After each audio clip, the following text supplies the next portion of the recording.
I'd like to call the NKASD board meeting to order.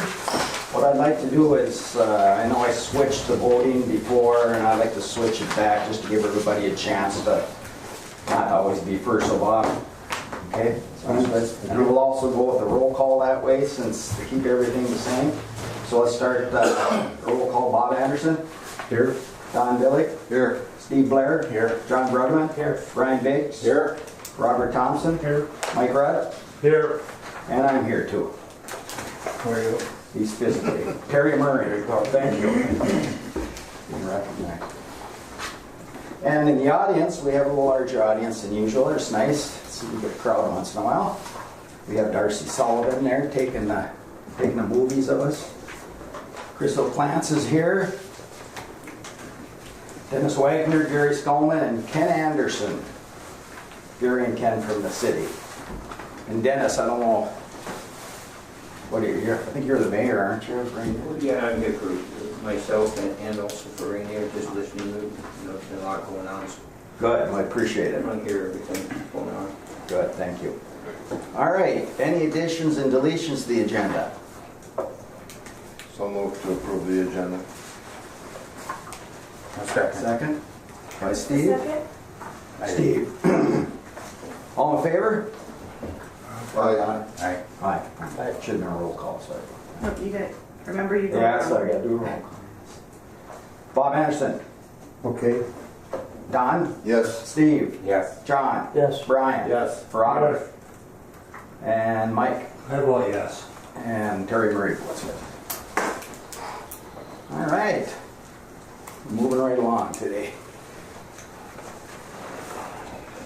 All right. Minutes, August 21st, North Cooch Area Sewer District Board meeting minutes. So moved to approve. Don makes a motion. Second. Second by Steve. Any discussion? Chair. Yes. Go ahead. Bob? On the second page, the top paragraph, the last sentence states that the director states that both entities would hire an outside source to clean lines. That is not correct.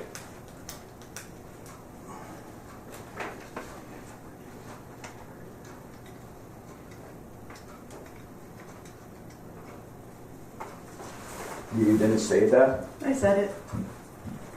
It's Yeah. HydroClean cleaning lines for the city. So the state, both entities would hire an outside source. So when you say outside entities, Rainier included in that? No, this is International Falls and North Cooch. Okay. Either of us would hire outside, a contractor to clean the lines.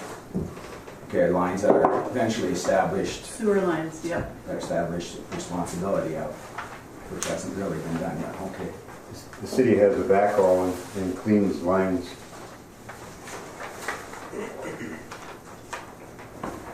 So I guess, Just for the record. you want to put that on the record for the day, that's fine. Yeah, You call it a backhaul? Backhaul, VAC. Yeah. Okay. I've got a point of order. Yes.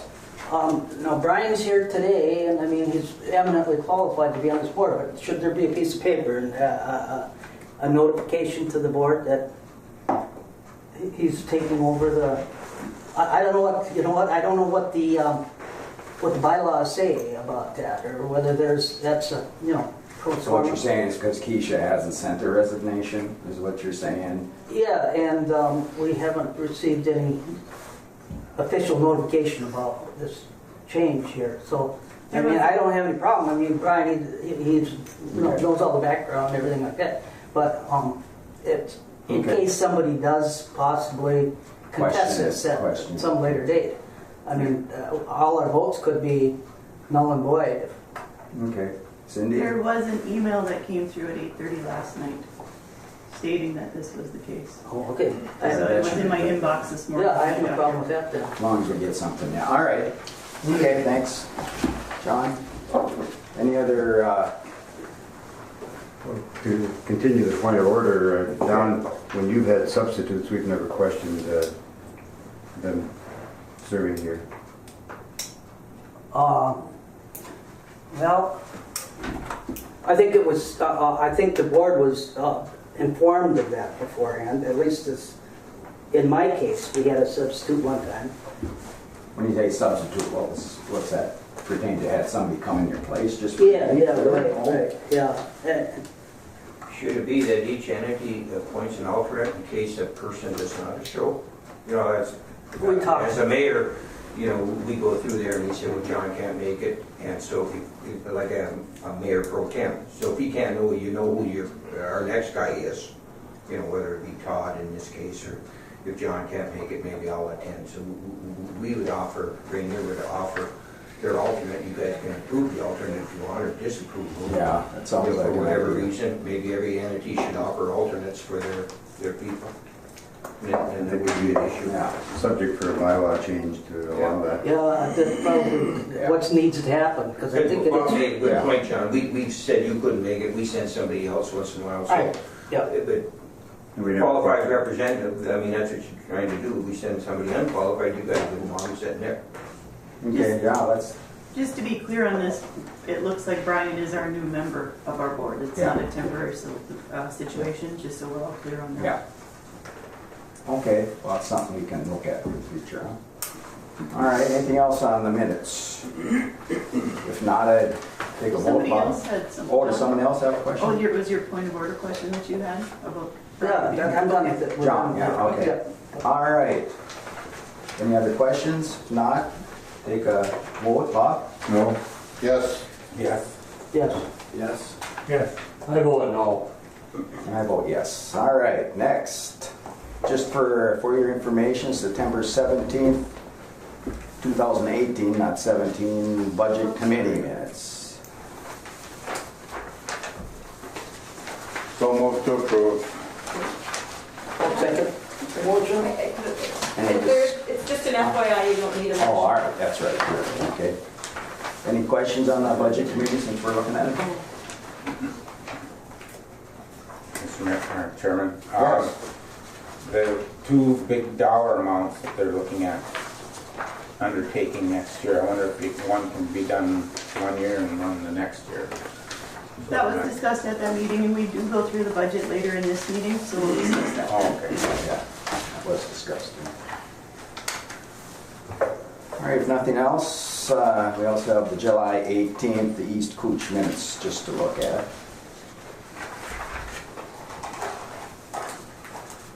All right, disbursements, September disbursements of $79,357.94, which includes blanket authorization. Flip to page 4. And like I said, page 1 through 3 and 4, 5, 6 are,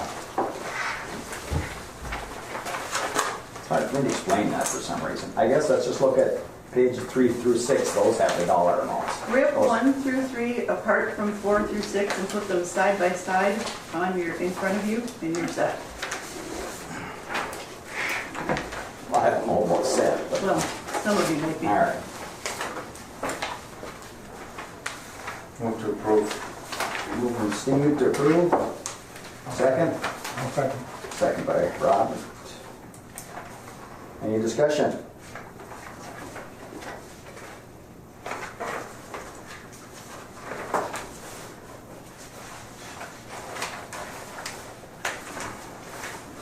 There's no discussion.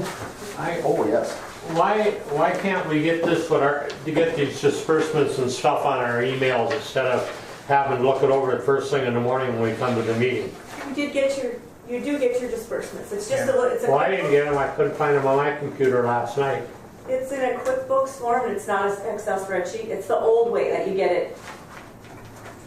And it shows your blanket authorization payments on it as well, when you get it on Friday. Yeah, got it. Well, I'll have to look harder on my computer. You might have to have a different program or get that soft. I got the partial. Yep, it was Yeah. in there. Okay. Well, it was landscape last time, wasn't it? One of them was in landscape. The other thing, Mike, is the reason it doesn't look exactly like this is because we tried to wait until the mail comes on Monday to finalize the disbursements before we put out the final report. So that way we make sure that we don't catch any, or that we don't get any late fees by not being able to approve certain expenditures. So if you get something, what we get on Friday could be changed by what's received on Monday, is what you're Correct. saying, and you would bring that up. Like the Blue Cross Blue Shield, Medicare, whichever one it is. Medicare did not come until yesterday, so you Okay. wouldn't have seen that on Friday, on your Alright. disbursements. Okay, well, if you're having problems getting that up, maybe someone wants to give you a hand. I'll have to look again on it and see if I can find it. Okay, any other questions on disbursements? Yeah, Mr. Chairman, page 5 of 6, Coochie County Treasurer, about middle of the page. Okay, That's one, and Steve, I hate to call you out on when you're not actually at work, but that's one that is actually paid, it's a solid waste fee that we get charged for $750. It says that we had like 22.68 tons that went to the dump last year, and they assess us a charge. And it says that if we have any questions, we call your office, and I meant to call you yesterday. Well, Mr. Chair, the yes, Steve. residentials, it's added to their taxes, but commercials are separately billed, every commercial business, and it's based on the volumes that are reported by the hauler. Okay. So if we wanted to just haul our own garbage and go pay tipping fees out there, we'd get a flat $60 charge. Some businesses do that, Okay. but the way the transfer station's set up is it's funded half through your tipping fees and half through the special assessment. Okay. So that's what that is, John. City of Rainier must get solid waste service fee, and it goes by volume, where if they wanted to truly fund that place, they'd probably change the system to a weight system and use the scales out there, but right now your garbage hauler, he gets a spreadsheet of all the businesses in town, and then he writes on there how much he picks up each week. Okay. If it's a 3-yard or 6-yard dumpster. So that's Well, the answer to the All question. right, Yeah, but the thing is that we don't want to be hauling that ourselves. No, You know, No, yeah, that doesn't sound too bad for a lawyer. So this is the stuff that Friends hauls? yes. whoever the hauler is, could be Friends or Fiddler, they all have to report. I've Yeah, never keep in noticed mind- this bill before. It comes annually, Yeah. Once a year, once a year. and we have dumpsters in a few locations across the facility. EQ, one at the plant. Here and there. I think the way they want to do it this way is so if a business wants to recycle like a bunch of cardboard or something, they can bring it out there and they don't have to pay for that, so they can reduce the volume of their garbage that way. Good, good information. Any other questions on disbursements? I'd like to call for a vote, Bob? Yes. Yes. Yes. yes. Yes. Yes. I vote yes. And I vote yes. Good. Financial reports.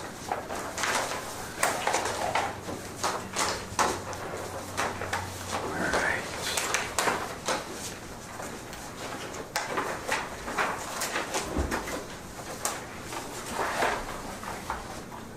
So moved to approve. Don, makes motion to approve, I'll second. second by John. Anything on here, Cindy, that, Ongoing Sticks story out. is that it's dry. We are on pace for one of our lowest throughputs in recent history, possibly ever. okay. We're targeted to be below 300 million gallons total through the plant this year, unless all of a sudden it starts raining. And previously, like, had a little note here at one point in the past, since 2012, the other low number that we had was 322 million. So we're down by, well, we're on pace to be down by almost 25 million gallons this year. from a previous dry year. Put that in context, in 2014, which we all probably remember vividly as a very wet year, we had 428 million gallons go through the plant. So it's the ongoing big story. We're trying to manage costs to compensate for the lower income than we expected. Okay. There's only so much we can do, but we're trying. In general, is there more or less cost because of that, or that doesn't really affect it? Well, when you look at budget versus actual, the Yeah. overall, we are, let me confirm that number, I think it was like, we're almost 90,000 below budget on our expenses. Okay, Let's go up. so there is some correlation, all right. So we're trying to do what we can. Any questions on the expense reports? Or, I'm sorry, financial reports? Mr. Chairman, on page 4, item 478, 478, we never budgeted anything for motors or controls or pumps. Or haven't expended anything for motors, controls, or pumps? So the long answer to that question is that historically, everything had always gone against the account number 460, which is maintenance. Knowing, last year when I did the budget, knowing that we had pumps that were starting to go on us and that we had, the same with instrumentation, the previous account, I started budgeting $10,000 into each of those accounts last year. Greg isn't quite in the habit of using those accounts. It was a conversation that he and I had yesterday. So once we get the auditor's copy back from QuickBooks and we can make some of these adjustments, there are things that will probably move in, especially into that pumps category. And the only reason there's nothing in there yet is just because it's a new account for operations to be able to use. But there are expenditures that should probably go into there. And those expenditures were in what account again? They would come out of 460 on the plant side. Okay, it's somewhere under the 460, yeah. 46011. Okay. Well, 46011 and 46012. There's about $1,000-ish out of 46013 that we would probably put into instrumentation. Because there was a UPS that we bought for the control system that would properly go into under instrumentation. Okay. These are some of the hangovers of what I inherited. I'm trying to get better each year, and it's changed. It's trying to reacclimate people with new procedures or policies. Okay, thank you. Any other questions on financial statements? I got a question. Dave. Mr. Chair, on that PFA deposit, where does that show up on our income and expense budget? So this is one of the ongoing problems with the QuickBooks reports. That's a WIF payment that you were just asking about. You got it. Yep, that comes every month in your packet. That's the 50 cents based on flow. Yeah. The actual financial reports unfortunately claim it as an income but do not claim it as an expense. Because it's not truly an expense, it's a restricted asset. So it can't really show up it's a restricted access because we can't just readily spend that money. It needs to be approved by PFA and the MPCA for us to use it for certain projects only. So when we've talked to the accountant about that, there's not an appropriate way for it to show up on the financial reports that we look at every month.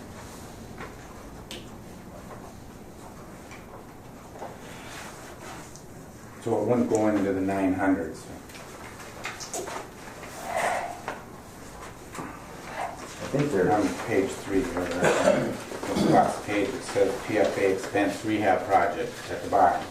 Right, and I've talked to our accountant a couple times about the right way to do that, and now we actually have a line in the budget that kind of correlates with it. He's hesitant to put it in under expense because it's not truly an expense, even though to us it kind of is an expense. So I can talk to him again and see if there's a way to modify these reports now that we're doing it in the budget. It's actually showing in the budget so that we see that properly in these reports as well. Yeah, I think there should be a way to do that. And maybe Make you it- want to have that conversation with us again. Yeah, With him. because that should be accounted for, or else our Right. revenues are overstated, yeah. All right, good. Mark that down. Don't forget it. Any other questions on the financial statements? And to that point, Steve, that's one of the reasons that we started taking it out of the checking account and moving it into that special WIP account. If you recall, I think it was the beginning of 2017, if I'm recalling appropriately, we started changing how we were, 2017, 2018? No, I think it was 17. We started changing that, so every month we take, the surcharge that we collect from the entities, we take out of our general checking account and put into a PFA account that's dedicated to making those PFA payments. We do the same thing with the WIF money. We take that out of our general checking account so that it doesn't look like we have an inflated amount of money, because prior we would just deposit the entire annual amount every February. So if you look at the checking account, that's what we have, I'll call it, available in a liquid form that we can use for whatever we need. John? Yeah, can you define the PFA for, maybe for the audience here? Sure, so PFA is the Public Facilities Authority, and they're the ones that we got a large portion of our funding for the plant when we did the upgrade. I think when it was all said and done, it was 14 or 15 million that we took out for that plant. So twice a year, we make payments to the PFA. The one in February is an interest-only payment. The one in August is principal plus interest. And also, as a result of doing that project, we needed to put aside WIF money, wastewater infrastructure fund money, which is at 50 cents per 1,000 gallons. That's based on total flow that goes through the plant every month, which is what that piece of paper that Steve was referring to shows, the total flow through the plant and what we've transferred into the WIF account. So that money is set aside and is only allowed to be used for certain projects that are approved by PFA and the MPCA. Okay? Thank you. Any other questions on the financial statements? If not, I'll call for a vote. Bob? No. Yes. Yes. Yes. Yes. Yes. I vote yes. And I vote yes. Okay. All right, back to the old business. Resolution 7-18. So moved to approve resolution 7-18. Motion by Don, I'll second the motion. second by John. Well, Mr. Chairman, the 718 is tabled. So it's still Yeah, tabled? we have to table it. All right, then it's tabled still. I was thinking we untabled it, but I guess. And I think the motion was that was passed by the board was to have it tabled until all the entities had given approval to it. And they have in your packet, you have the resolution approved by Rainier And the motion by East Cooch. and the motion by East Cooch. But you don't have an approval from International Falls. That's correct. So until all have approved the resolution, I don't think it was approved, wasn't it, to get an understanding as to where everybody sat? Yeah, where their stamp was. Understanding, Steve, is that what you Where the asked? stance, Yeah, the stance. entity was.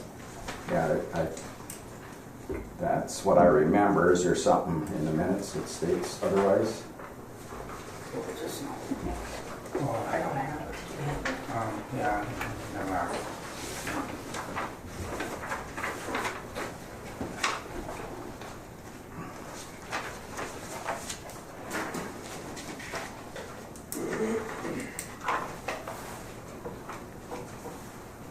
Table 818. And 718 is tabled.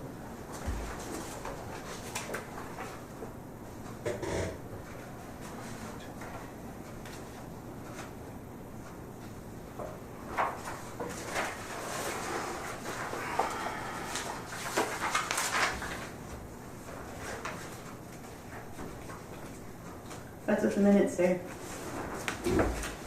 Motion by Anderson, second by Rudd to table resolution 718 until each entity has taken official action. I think we're missing a word there. Well, all three entities took official action to approve and one did not then. No?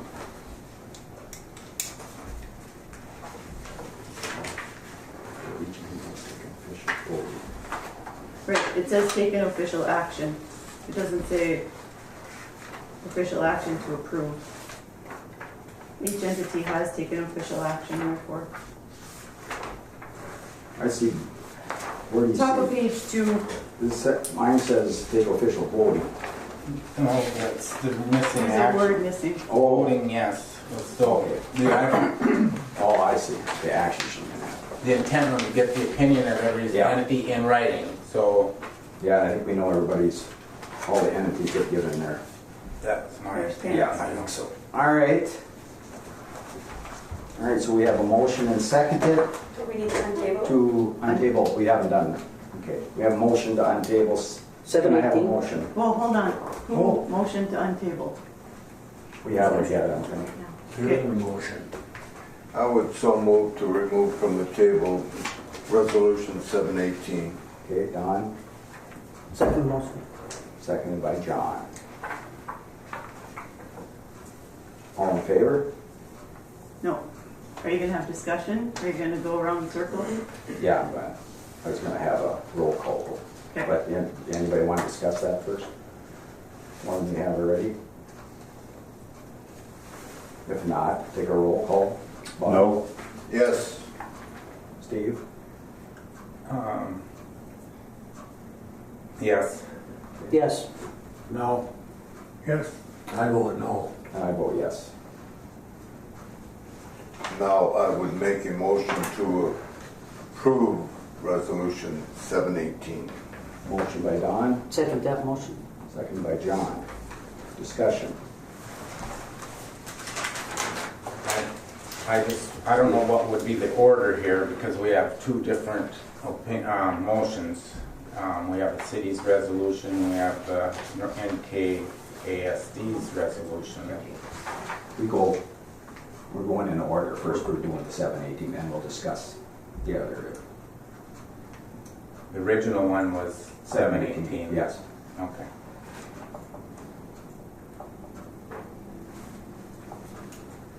And if the 718 is approved, what happens to the other one? We'll address that when it comes. Okay. Let's not jump ahead on that over, just for now anyway.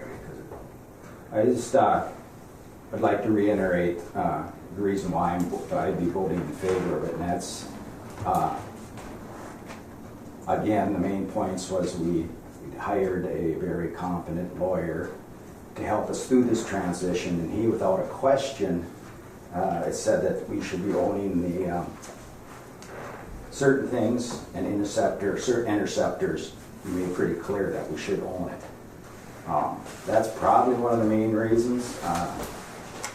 There were concerns from the city because they've been taking care of it forever, and they feel that they should own that for that reason, and if they want to talk about it after I'm done, other reasons they sure can.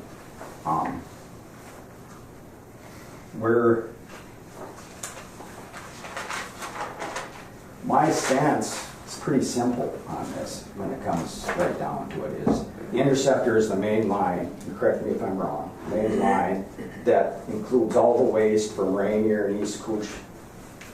Okay, interceptor, not those Connecting line. connecting lines, just the main line, and that's it. And I can't imagine us not having ownership, or maybe with joint powers in the future if the city is fine, but I can't imagine us not having any control over that line when that line brings everything from all the entities. It's like, how can we not have any say or anything on that line? It just boggles my mind that people would vote other than that. That's my personal opinion. And it's really that simple. We've had a lot of discussion on other things that really are off the subject to a certain degree. such as unfair costs put on certain entities and disputes on maintenance and who will do a better job. I mean, all those are things to talk about, but they, for some reason, have hampered us getting just this basic ownership question settled so that we can move on. We've been going for 1.5 years on this MPCA issue that we really haven't done anything, and I don't really want to go to court. And in my opinion, that's where we're going to be headed if we again do what we did last week, where both of the motions are voted. I don't know if it can be 4 and 4. Yeah, it can be. Again, I just don't want to see that happen. And like we've said, and we talked in the city, at least preliminary at our original meeting where we all met together, where we were more than willing, and actually John and I are in the meeting and Cindy were excited to think that the city would want to go with joint powers with it so that everybody would have a say on it. I thought that would be great because it's going through the city. City has to do some, you know. And also a maintenance agreement with the city, you know, because we don't, I as a citizen of International Falls, don't want to be paying contractors or my people to clean something, for instance, that is responsibility of everybody. I mean, granted, the city pays 80-some%, but I question that. And that's as a resident of International Falls also. So anyway, that's where I sit. Anybody else want to talk? I think if the city of International Falls wants to take ownership, or why would we at North Cooch be against it? Because International Falls is going to have a load on their backs, and it takes one less thing that we at North Cooch have to take care of. So if the city wants to take responsibility of maintaining and cleaning that line, I don't have a problem with it. I mean, it's just more work for more responsibility for North Cooch. This way here, we're putting all the responsibility on the city. So if the city wants to do it, and I just think it's the right way to go is let the city, if they want it, let it be their responsibility. Okay, so you don't think joint powers and a maintenance agreement would... I mean, I don't know how a joint power would work. I mean, are you going to split the cost of cleaning it and maintaining it? I don't know. Well, we could just... Partnerships don't work very good as a rule. Well, how that would work is that we would just hire the city. North Cooch would pay the total, you know, the maintenance costs to the city. So it'd be a transfer from North Cooch to the city. In my opinion, North Cooch should own that line. Okay, now I look at it that way. For me to say that I agree with that would be saying, well, if somebody wants to take care of it, that's fine, I don't have to take care of it. But I surely wouldn't do that if somebody came up to my house, knocked on my door and said, Terry, and you may think this is an example, but I think it's pretty, it emphasizes the concern. Someone comes, Terry, I'll pay your water bill, I'll pay all your bills. Just put your house in my name. I'll pay for everything. If you can still live there.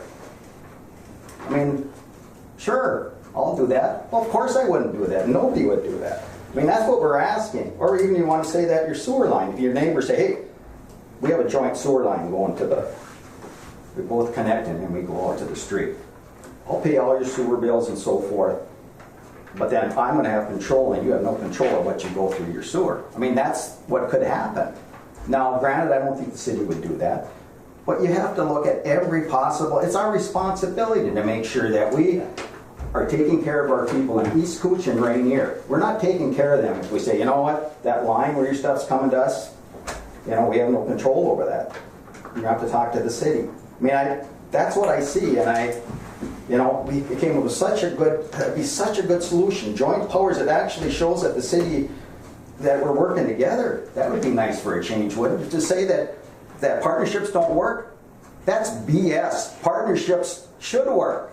If we can't get a partnership between the sewer district and International Falls, because we're all that bullheaded, is a bunch of BS. Sorry about you guys out there on TV. Mr. Chairman.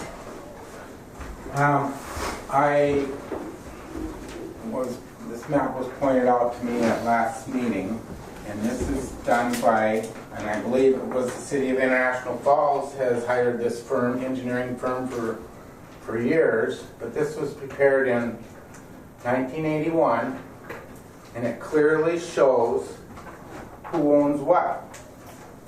And I don't know what the history of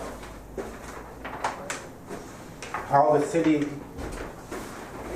started maintaining this line in the city limits. But this is what shows exactly what the district wants as ownership.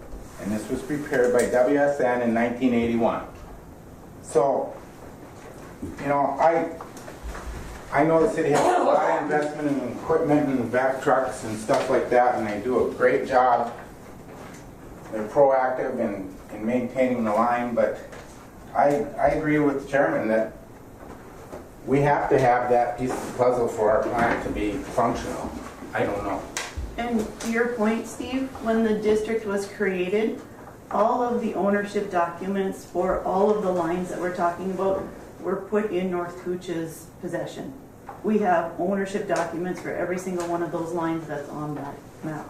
That's the recorder's document. Technically, right now, we have ownership of all of those lines.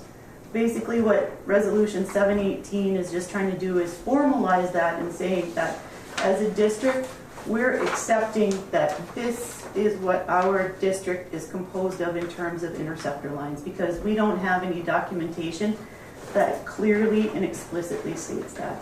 I haven't been able to find any. That map is the closest that I've been able to find, other than... Right in front of our eyes and... Well, it wasn't Thanks. there the whole time. Oh, wasn't it? No. Thanks, Steve, for bringing it up. It was pretty amazing. First time I saw it was last month. And Yeah. Well, until we hired an attorney, the North Cooch didn't know that they owned the line.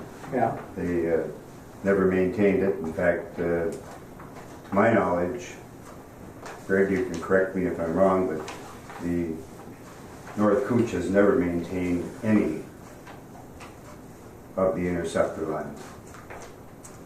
None.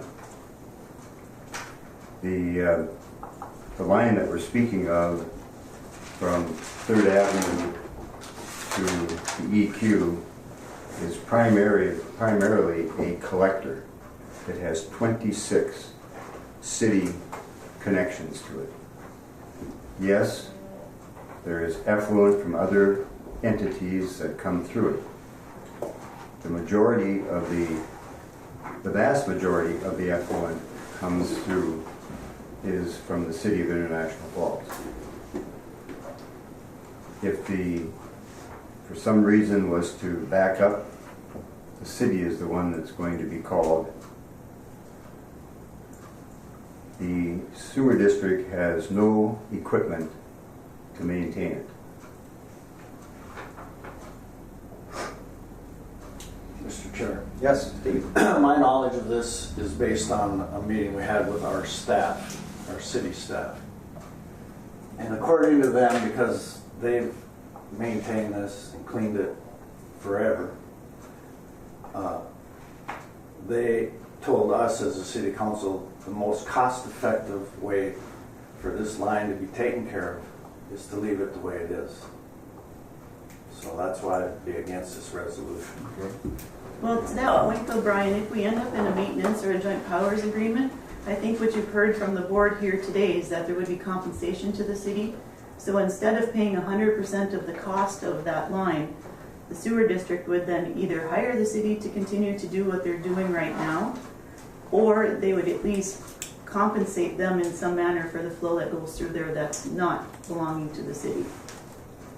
So basically right now, what we're trying to do, if we get 718 passed and we can enter into a maintenance or a joint powers agreement, we would solely be formalizing what's currently in place and possibly providing compensation to the city. So there would be a cost savings to the city. And that's why we talked about a joint powers. Yeah. This is the first I've ever heard of anything like that. We've talked about this a number of times. Not this. Well, We've talked about it at the city, or the meeting at the city. It was maybe somewhat of a side conversation, but we've also talked about it at, I think last month we touched on that as well. Yeah. About the city being compensated, or what exactly? What Yeah, are you saying, wasn't? I don't know how would you decide you're gonna compensate the city for? And Mr. Chair, you said that you don't wanna have contractors working on it. So you're gonna tell the city that they have to. When did I say that? Well, you said I heard your statement just shortly ago that you don't wanna have contractors maintaining that line. I don't think I said that. I didn't hear that. No, I didn't say that. Oh, okay. Well, I wrote it down when you said it, so. Yeah, I don't know why I didn't So say that. it's been 35 years that the city has been maintaining it and taking care of it. And what would change if the city owned it and continued that way? What would change? I would counter what would change if we formalize the way it's going right now. Sewer district owns it, the city's taking care of it. Let's just formalize exactly what's happening right now and start working together on this line. Now, when you say ownership, was it ever anything on paper showing the city owned it, or is just the assumption? No, Because we own it. We I have know. documentation Okay, here. so city, we always owned it, the city took care of it. Okay.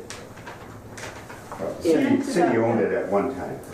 Before the creation of the sewer For the district. creation of Okay. the, Matter of fact, I think you're the one that signed the easement handing it over. Yes. and that's when we got all the money from the state and the feds to, Yeah. No, just to do the other line from 3rd Avenue to the ponds. That's when we got the money. In 1982 to Oh. 1984, that line from 3rd Avenue to the ponds was part of that project. In addition, the line that we keep talking about was in situ formed line, also as a result of that project. So Well, that was, Steve, I would like to see this, the city continue to maintain those lines. They're underneath their streets and sidewalks, so why wouldn't they keep maintaining them? I mean, they should have a see, I, part in it. and they should be compensated. They should be.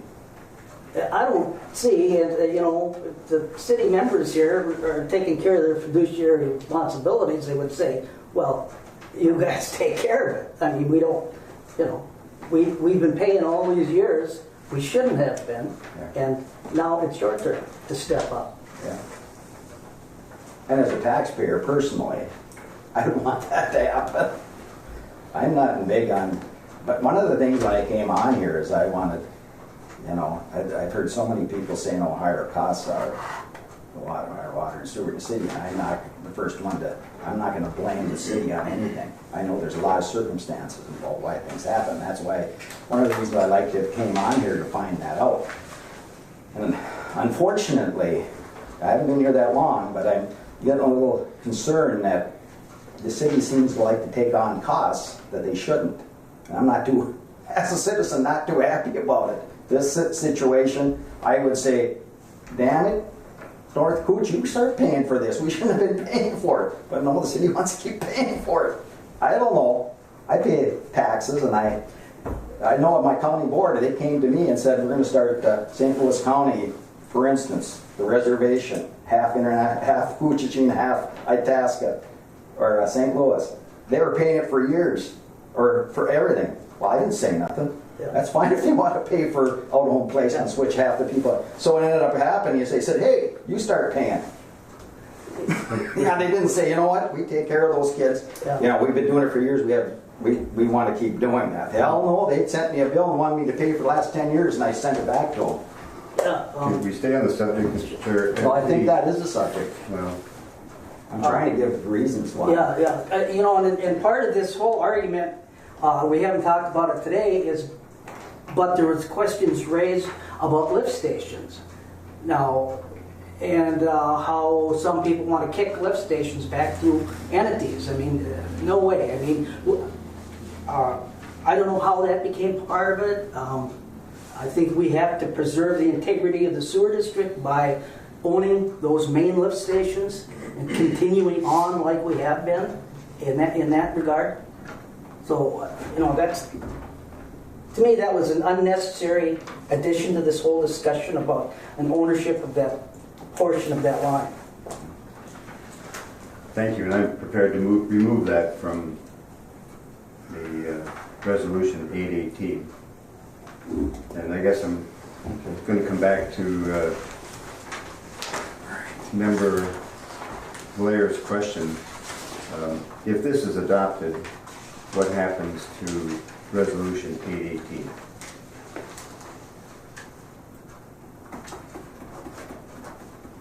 No, void. It's moved. It'd be moot, yeah. Minute.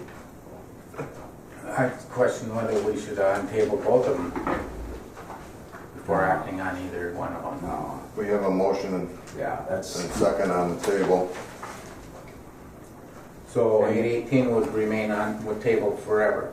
no, No? Oh, Be, no, it'd be something I have to do. Any other discussion on 718?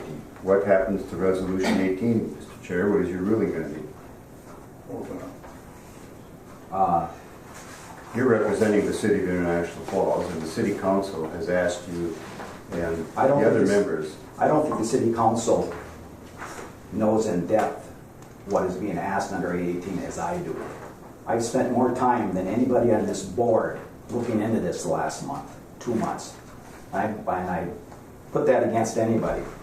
I think Cindy, who's the most person that comes in and asks and wants to understand how things work? Is it me? Or is it anybody else come in there? Nobody. John once in a while. John once in a while. Well, I'd like to differ on that.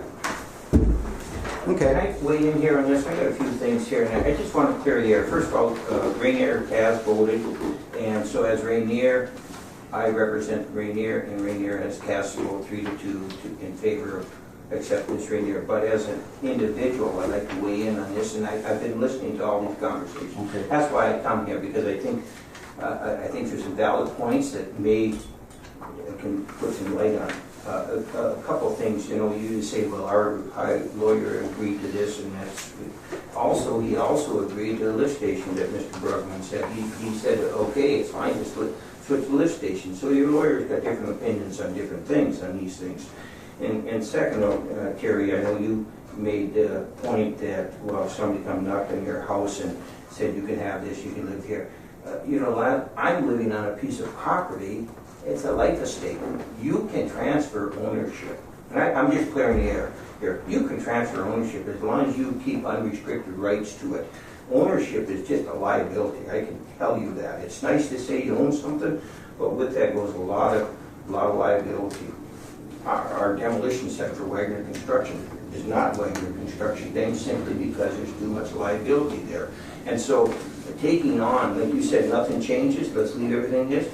You're taking, and nothing to change, you're taking on an additional cost that they're paying now, so something does change.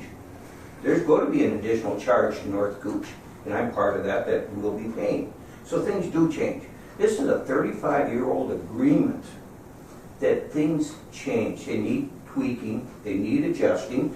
There's nothing wrong with that. You got to go into it with an open mind, not bullheaded or anything else, that we're not doing it.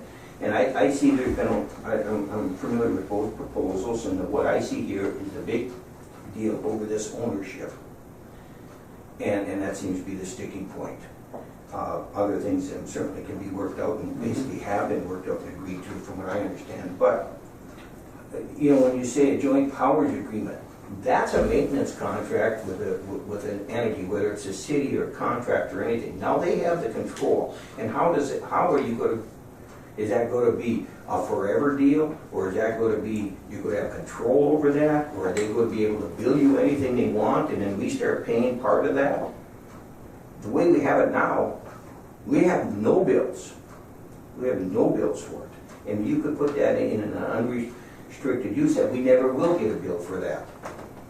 You know what I mean? So I have a real problem with this because I understand this, and I think I've been well versed in business and everything else, and anytime you can shift some of that responsibility at no cost to a competent party, that it appears to me that there's just a little unfaith in what International Falls is going to perform with this. That what appears to me is on the table here. I mean, if they're competent And already you proved that by 35 years of doing this. Are we trust them going ahead? Of course I would. I mean, that's to me seems to be the issue on the table here. Not all these other things, because there is no problem with transferring ownership and keeping rights to it, and there's a good reason to do that. And so that's all I'm saying here is, but again, I got to tell you, Rainier voted for this, but I don't think we had a in-depth enough discussion about that, because I think I want everybody to understand that it isn't as big as fear. I think the fear on the table is what is International Falls going to do with this? Are they going to charge us double or something, or are they going to do this? That all can be taken care of in an unrestricted use agreement. And I'd rather have one of those than a joint powers agreement, because those you have to change all the time. What happens when someone starts doing, we turn on East Cooch, and East Cooch puts another 2 million gallons to it. Now all of a sudden the volume going through that changes, so the whole agreement changes, and I mean, it's just a big agreement that's hard to manage. That's a service agreement. That's all I have to say. Okay. Like, just to answer a couple things that you said about me, I guess maybe the house itself was an over-exaggeration of an example, but the sewer line, I feel, was an important one. I don't agree with you on ownership. That's not a big deal. I think ownership is a big deal, and I just don't agree with that part of it. As far as the bills, I guess if I lived in Rainier or East Cooch, I'd be happier in hell the city to pay for it too. And I would agree with that if I lived in those areas, but I don't. All right, and I really don't think it's a lack of trust from North Cooch to the city. It's the fact, just the basic principle that we should own any line that Rainier or East Cooch is using to get their sewage to our plant. I just feel that basic, it's just a basic, Yeah. and that's what our lawyer said. You know, the lawyer did say different things about different, but he had very good reasoning for it. He didn't flip-flop. If you would talk to him, he has very good reasoning why he said what he did about the lift stations. Rail, the CN does not own the rail that goes out of town here. Duluth owns it, Duluth, Winnipeg. So you don't have to own something to have control of it. That's what I'm saying. Ownership is really is a negative a lot of times, because it just throws a lot of possibility, responsibility on you and liability. You don't have to own yourself as long as you got control of it. Mm-hmm. And control of it can be written up with an agreement real easy. And so there's all these over-the-road truckers. They own their own truck, but they're all working for some company that has control over them. Mm-hmm. So that's all I'm saying. Ownership is not necessary to operate efficiently. And actually, in this case, it appears to be more efficiently because you've got someone paying all the bills, and it has been doing it. Yeah, hard to argue that part. So you're willing to say North Cooch owns that? North Cooch will take complete responsibility. Anything that happens on that line, you're lifting all the way up the city's shoulders, saying, we at North Cooch will take all responsibility. The line, all the separate lines, everything comes off it. So you want to take the complete responsibility of that whole line. No. Well, if you own it, you got the responsibility. It's just the line Not the itself. It's inceptors, not yeah. all the lines that connect. No, you should really run for the board, continually interrupt board discussion. Mindfully. If we don't own the I line, don't have an issue with Cindy bringing in No. things like that. I think that's Or important. he has the floor, first of all. but I'm just saying, if North Cooch wants to own that line, they take responsibility of everything that comes off that line into that line. If North Cooch wants to own it, We already own it. okay, It's in the then recorded we document. International Falls, when there's a problem, don't call us, you call North Cooch, because Yeah, you own the line, yeah, and you own everything about that line. Yeah. That takes a lot of weight off the city and the backer. Exactly. So we don't have to do that anymore. North Cooch owns it now according to the deeded documents, and that's what the lawyer went through to determine who owns what. But we can have a contract with the city, a joint powers agreement of some kind, Well, Mr. Wagner said, what did he say about joint power agreements? They don't work. And I agree with him. Oh, yeah, Well- he says they didn't work, he just, He more or less said they don't work, and I agree with him. Mr. Chairman, what he did say is gonna cost us more money. Right. And that's the understanding I have from our staff. But If the city turns over the ownership of it, it's gonna end up costing the taxpayers of International Falls. did they have an example why that would be though? Or just in Just general? because now you're gonna have to come into a contract, who's gonna take care of it? Right now, the city's taking care of it, and has been forever. They know what's But going when on. we did, but we had that meeting, and it sounded like it was something that was very agreeable upon. It was a maintenance agreement. Everybody in the room, everybody from the city, I didn't hear one. No, that's not true.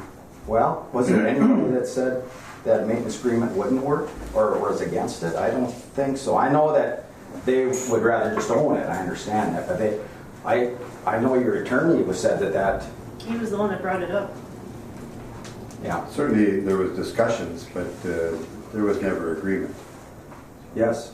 you know, I don't think you can say anything about the costs. Nobody's done any cost accounting on this thing. I mean, I would like to see some supporting documents to show what the costs are going to be if, in fact, and I don't think, you know, somebody can have the opinion that it'd be more expensive, but I don't see it's not been proven to me. Steve? In my opinion, if the district has to raise costs per 1,000 gallon or whatever, it's spread over everybody. It's not just the city.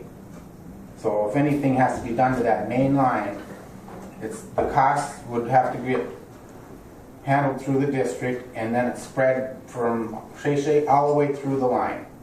Every person that gets billed. And that's, I think is the fair way, but even though granted the city pays the majority of it anyway, but still it's, in theory, that's the way it's supposed to be. Everybody pay a part of the cost. So the maintenance of that line, you're gonna divide that, if, say it's $99,000.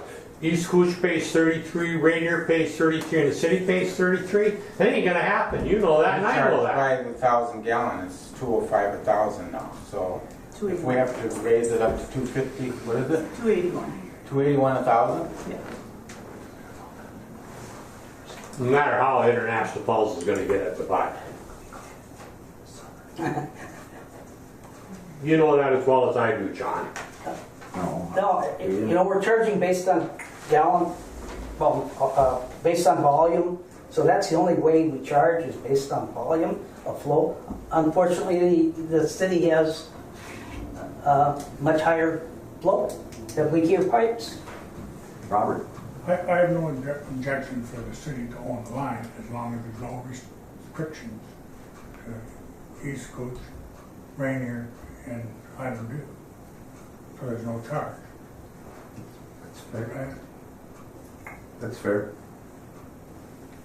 I mean, that's what you're, that's what I'd be worried about. As long as the city wants it. Have the North Cooch attorney write up something that there can be no additional charges.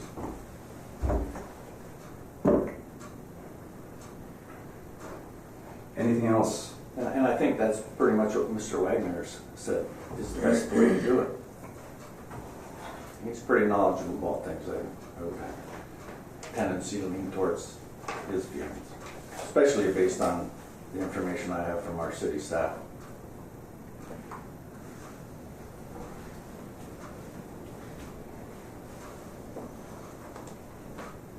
Steve? If we, it'd be a use agreement, I think Dennis brought that up, but what does the MPCA say about it? I mean, do they care who owns the line? I MPCA. mean, they're the ones This that, has come from MPCA. We've had an attorney that From the MPCA. worked with what MPCA is putting down to us. And this is, it's it's an so I&I. simple. It's all came out of the I&I, it was schedule of compliance from the MPCA, and they're the ones that are pushing this. And we had, didn't we hire an attorney to look at this? Any other discussion? Mr. Chairman, Yes. just a final comment from the City of International Falls perspective. I just want to make clear that the City Council's position is that this board favorably consider Resolution 8-18 and not Resolution 7-18, which is the question before the board. And I just want to reiterate that really the council's position is that this line that's in question is the backbone of our collection system, while it also serves as an interceptor. And we think it's vitally important because of our staff capability at maintaining it, which we've done for 35 years, and the equipment that we have taken care of it. We want to continue to take care of it, and we think we can more cost effectively take care of it than having a contractor that might be hired by North Cooch to do that. So for that reason and the fact that it's the backbone of our collection system, the City Council wants to maintain ownership or operations and have ownership of that line. So I just want to emphasize that our City Council is requesting that you favorably consider the alternate resolution and not Resolution 7-18. Okay, thank you. John? No, I don't think I'm mistaken when I say that's all of Rainier and all of East Cooch flow also comes through that line. Is that correct? Mm-hmm. So that's the backbone of those systems as well. So, I can't see giving ownership of this line to one identity when there's 3 identities using this line. And I think that's the way the attorney looked at it. Yeah, I think it's pretty.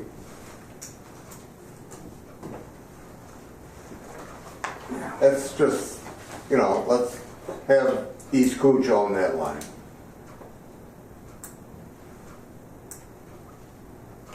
It's unfair to Rainier, be unfair to the International Falls. Let the sewer district,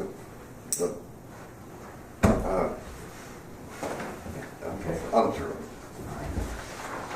And I'd just like to say, when it comes right down to it, for me, there's a lot of good discussion. I understand the city's side of it. I understand it to the degree I'm looking at it.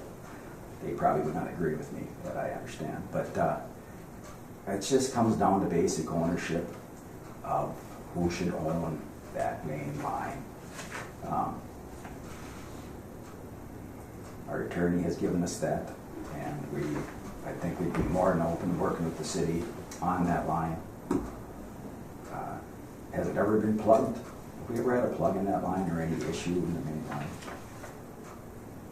I don't know. I don't think we ever have.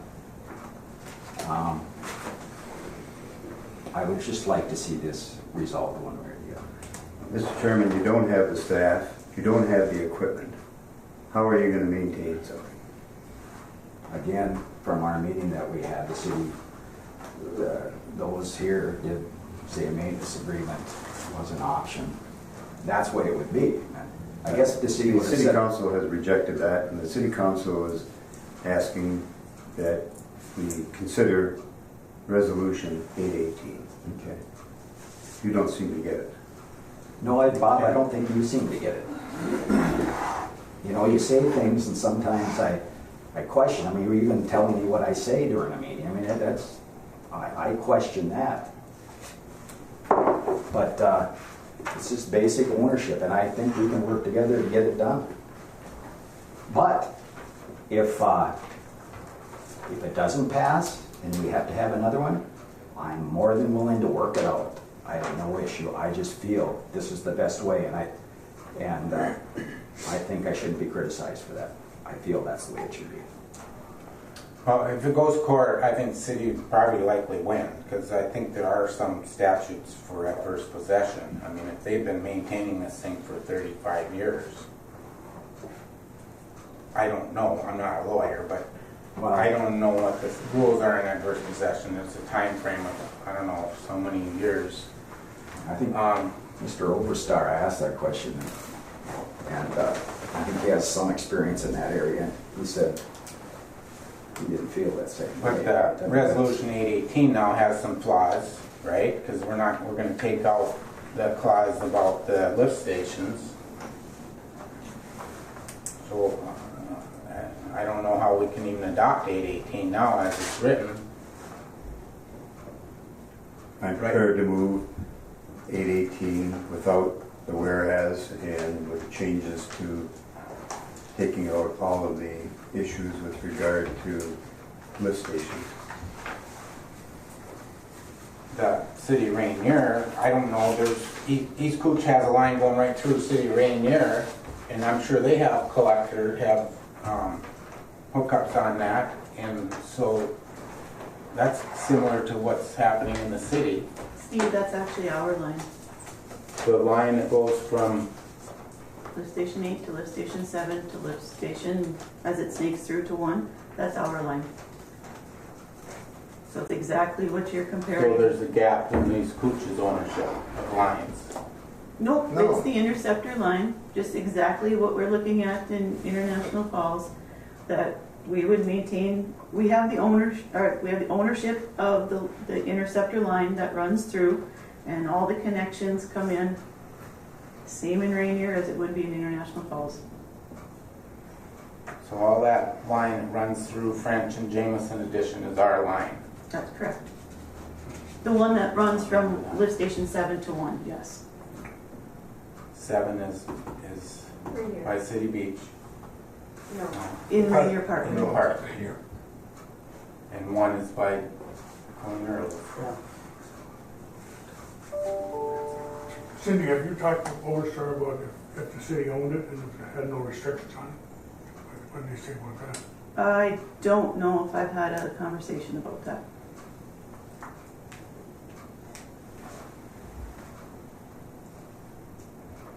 Mr. Chairman, Yes. what is the fear of this board with leaving the way it is? Leaving the ownership with North Cooch. Just leaving things the way it is right now. So what you're asking for is to leave it with North Cooch ownership because it's, I think we do own it, but haven't letting the city maintain it. There's no issue with that. The belief is that the city owned it. I Well, think that's what he's Yeah. speaking to. that's not. And that's what the understanding was here.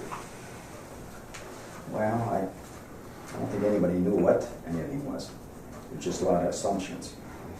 But that's what why it the is. city maintained it. I guess what I'm saying is, what if we just forget about all this and just leave it the way things are? Because they say we Why discuss it anymore? Why not just We leave it have the to- way it is? We have to do this. We have to establish Yeah, I know. ownership.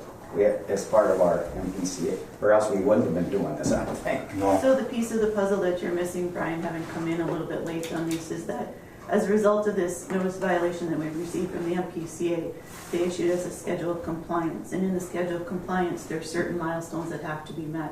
And one of those is establishing ownership and having maps that show who owns everything within the district.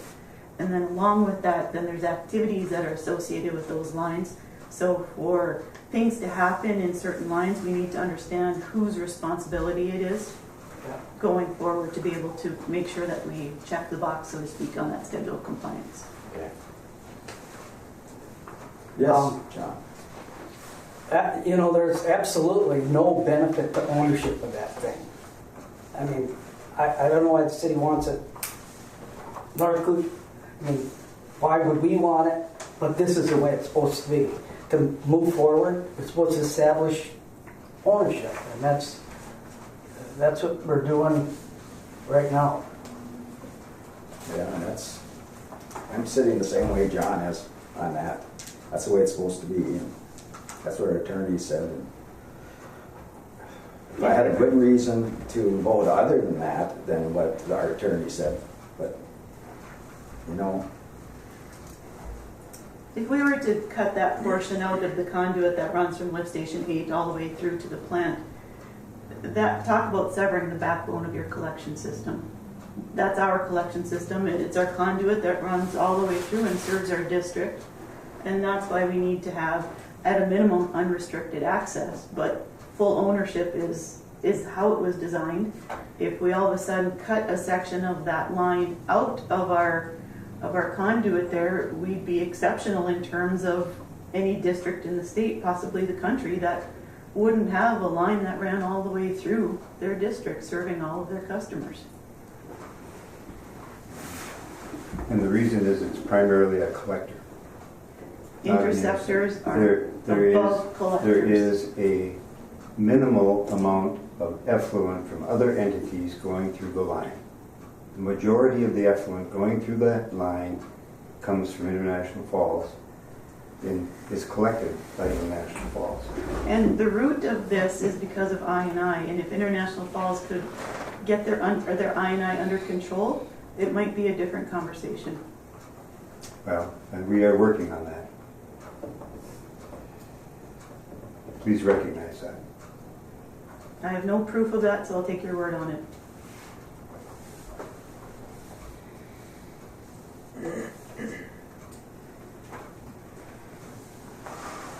I believe that this has been discussed in all kinds of ways. I would suggest that we vote on the motion that's on the table. All right, no other discussion? Do the roll call, Bob? No. Yes. No. Yes. No. Yes, I vote no. What do we have? No, yes, no, yes, no. What'd you vote, Bob? Huh? yes. Yes? No? I vote no.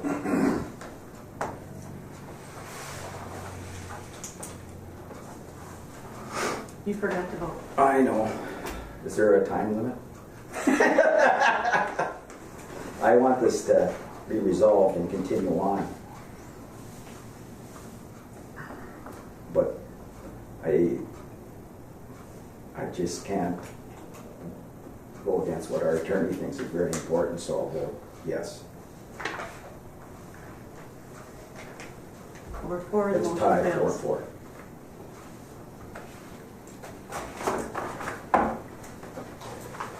I guess we'll go to court. Motion loses. All right, next. Resolution 818 from the City of International Falls. I think it was tabled, if that's Correct, I would move that we remove from the table okay, for Bob. consideration. Second. Second by Mr. Briggs. Discussion. I think there was mention about everybody. Just gotta move it from the table first, then we can. Oh, Yeah. oh, now we have to Yeah. have a motion to. All in favor? Yes. No. Yes. No. Yes. Yes, No.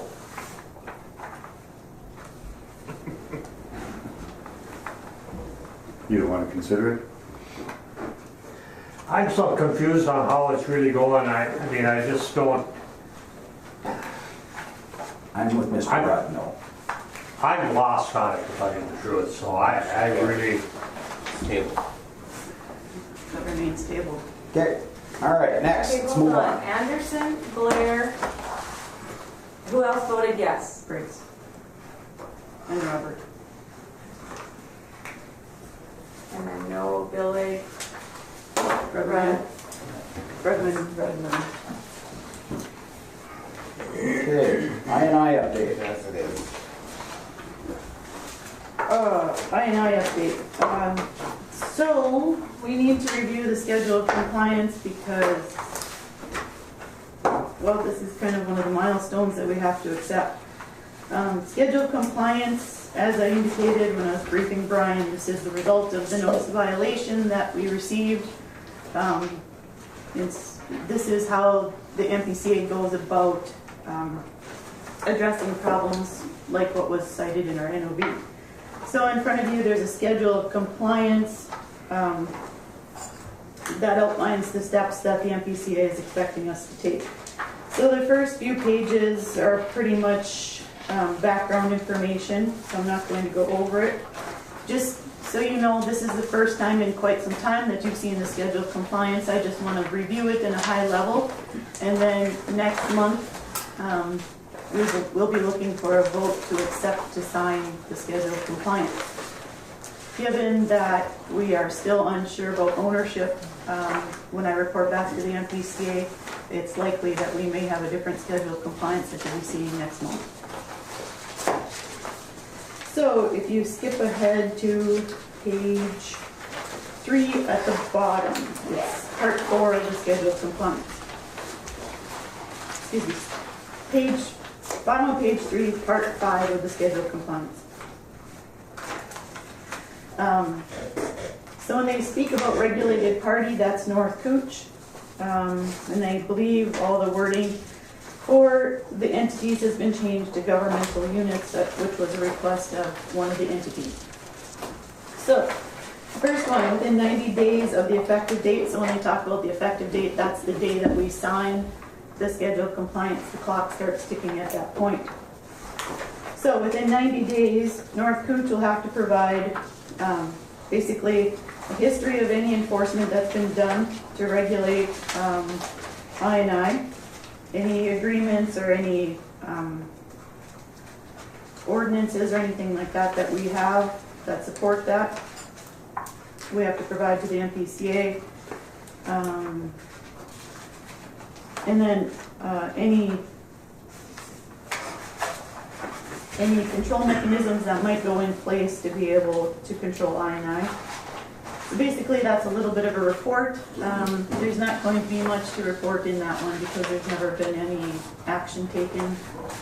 There are no ordinances, which means that we also need to create some ordinances. So that's part A. Part B, within 90 days of the schedule of compliance, North Cooch will provide to the MPCA an executed inflow and infiltration agreement. So we presented a preliminary one back in December when the 3 entities met with us. Basically, the I&I agreement is going to be a more contract-like version of what's in the schedule of compliance that's more applicable between North Cooch and the entities. So we need to present that to the MPCA within 90 days, and they list out the things that need to be included in there. Part 1, that's where they include what needs to be in there. You can read through those. Part 2, the entities then need to provide to North Cooch within 90 days of the approval of the I&I agreement, their assessment plan. So the assessment plan, as you can see below there, has specific things that are listed that need to be included in there. I already do have 2 draft assessment plans, and I know that there has been some assessment work done by the 3rd entity. I just haven't seen a formalized report yet. And I should mention, as we go through here, given the fact that we've had a 1.5 year head start on this since the schedule of compliance was originally issued to us, the MPCA considers that time that should have been well spent on addressing some of these issues. So when we did ask for time extensions, which the entities in general requested, the MPCA was only somewhat interested in any of those because we've had this 1.5 year head start. There were some time changes that they gave us just because things didn't make sense. Like the assessment or the elimination plan came within originally 60 or 90 days of the assessment plan, which really wasn't enough time to collect everything and then create plans, so they understood that. So they made some modifications to that. Okay, so as I indicated, after the assessment plan, there's an elimination plan, so that's part 3. So they take what they learned in the assessment plan, which is basically data collection, and then they are asking for a plan to address trouble spots that were determined by the entities. They want to see a plan on that and submitted, and then from there, that needs to be executed. There's steps in here that we need to present all of this information to the MPCA. It gets presented to North Cooch. From North Cooch, it gets presented to the MPCA. In addition, North Cooch also has to do a hydraulic plant assessment, and we have to provide that within 150 days of when the SOC is signed. We do have a draft version of that, so we're in good shape there.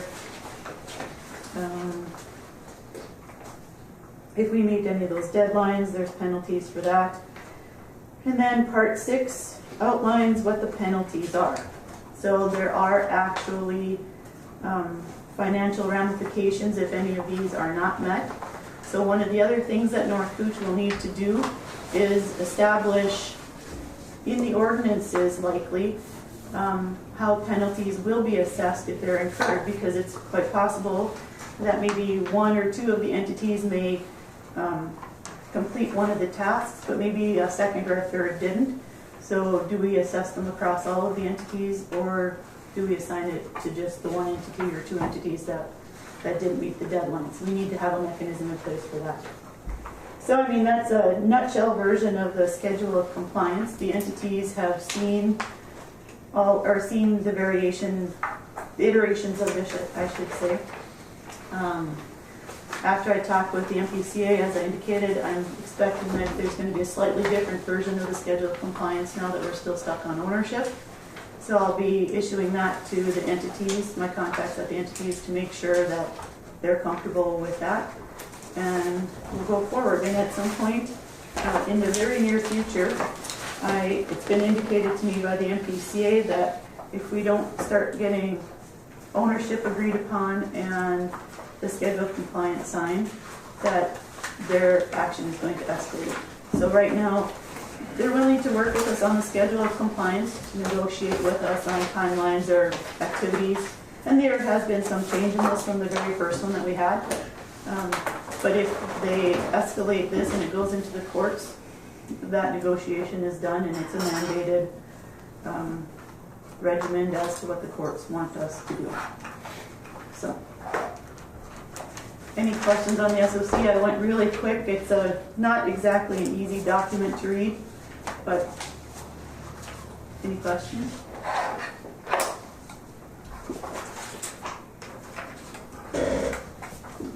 Thank you for the update.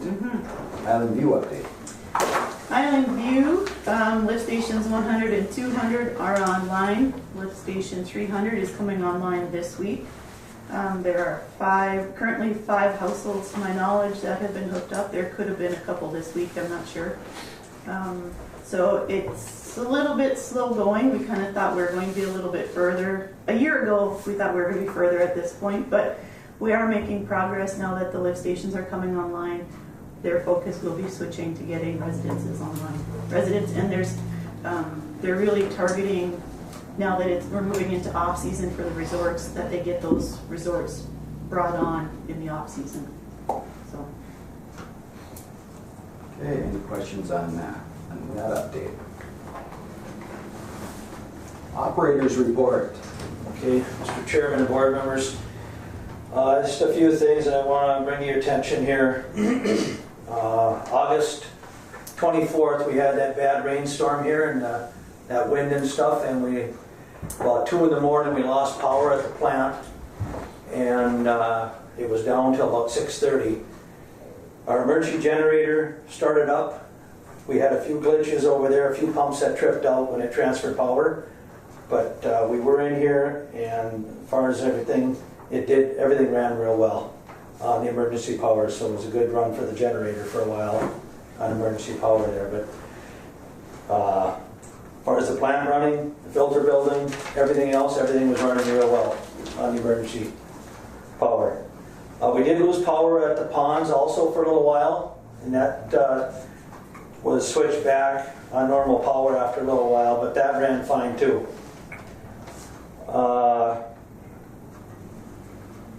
Our main lift stations up the lake, 1, 7, and 8, that we do have emergency generators for, and we didn't lose any power up the lake on our North Cooch's main lift stations there. So our generators were here, and we didn't have no use to, we didn't have to bring them out there. But at about 4 in the morning, the city called, and they needed an extra generator, so they came and got our generator for one of their lift stations, and it worked for them. So as long as we had it here, it wasn't being used, they came and got it, and we let them take that for a while. Also, I did have HydroClean here, looked at the digester, looked at the access, how to get into it, kind of a plan of attack, how to clean this thing and where to get in and the truck and stuff where to park. And he did give us a bid on cleaning the digester, so we do have that on record here. For as sludge, the digester right now is empty. Our secondary digester is down, so we're ready to go into winter with the digester, and we'll make it till spring as far as sludge goes there. The storage tank is full right now, not plumb full, but we got about 300,000 gallons to haul out, and we're trying to get that started this week. And we're hoping today, or about noon today or tomorrow, hopefully that mountain is going to be here to start hauling sludge. And he's just touching base with the farmer and stuff right now. We're trying to coordinate it. He was here yesterday morning, went out to the field. He called this morning, and he's still just coordinating it with the farmer here to start hauling as soon as we can. So we got about 300,000 gallons to haul out, and we'll get that out as soon as we can here, and hopefully the weather holds up for us. Yeah, this month here, September, there's a few extra tests that we had to do. We had to sample for our nitrites and our Kellogg nitrogen and total dissolved solids. So it's a little extra testing this month that we had to sampling event, that we had to send in. Also, on the disbursements, you can see one of them for Pace Analytical, that larger builder for $700. That was because we had to sample our biosolids. We have to send in a sludge sample out of the storage tank and have record of our biosolids as far as metals and nutrients, so they can determine the application rates out in the field. So we have to have that for land application for our sludge. And that's why that one was kind of larger there. That was our biosolids test that we had done. Also, we just, last year or so here, we put in a few flow meters. What we did try to protect them yet is on all the main lift stations, we put an extra red light on them that's hooked into a float system, so if any water gets into them meter pits, at least the light will come on the panel out there. So on 1, 7, and 8, we got an extra light that's going to come on if, say, the sump pump sticks or something, just to protect them flow meters. We put a lot of money into them, and we want to just try to protect them as much as we can. So we did put an alarm light on top of the panels that's hooked into a float that's down in the meter pit, and then just got finished up. Also, I know up the lake, we did have some issues up in East Cooch, though. We did some poles that broke off. We got a couple stations down. But Jeff's been working with Minnesota Power, and they're going to finish the last one up this week. We got one that just snapped right off the panel, everything's down, and been laying on the ground, and we're working with them. Jeff's actually taking charge of that, and he's on top of that, and they're going to finish up that last one this week. Effluent standards, we've met all our effluent requirements. Our mercury's still right in there real good. We averaged 3.86, we're allowed 6.9, and our monthly FOS average is 0.83, where we're allowed up to 1 milligram per liter. So as far as our effluent requirements, we're meeting them real well. The low flows, so what you're testing is more concentrated. That doesn't raise any alarm. Huh? That wouldn't raise any alarms when they're testing on when we don't. It's not as diluted as effluent. Not as diluted. We use a little bit more ferric when we got lower flows. Okay. We do use a little more ferric. Where when we get a higher flow, it's diluted, and we turn that, we bump that down. Would that show up in the storage tank testing, sludge testing? All of it sort of shows up. Well, we still got to meet our limit of less than 1. What you can apply. And then that's all, all them sample results come back, and that determines their application rate. Oh. And they got to keep track of all that for cumulative, for yearly. So as we apply so much metals and nutrients to the soil, that's all accumulated from year to year. So if we say one of our metals is too high, and you're above that ceiling limit, then you can't apply out there. And that's why it's important for us to keep track of this from a yearly thing. Then, like I say, from year to year, that's added together and cumulative. But Well, that farmer, he doesn't want a heavy load of ferric dumped on his field, I wouldn't imagine. no, but I mean, we're meeting all our standards, and if any of our test results come back and our biosolids unacceptable, then we can't apply it. We gotta determine, go a different route. We've never had that issue. And that's all I have. Thank you. Question, Bob? Sure, Greg, so what is the quote on the cleaning of the digester? I think it was like 48,000. Did you get it? Yeah. Thank you. That digester was just put in when we did the plant in 2006? No, that was put in years ago, but Okay. it was cleaned in 2013. Actually, it was cleaned in 2011.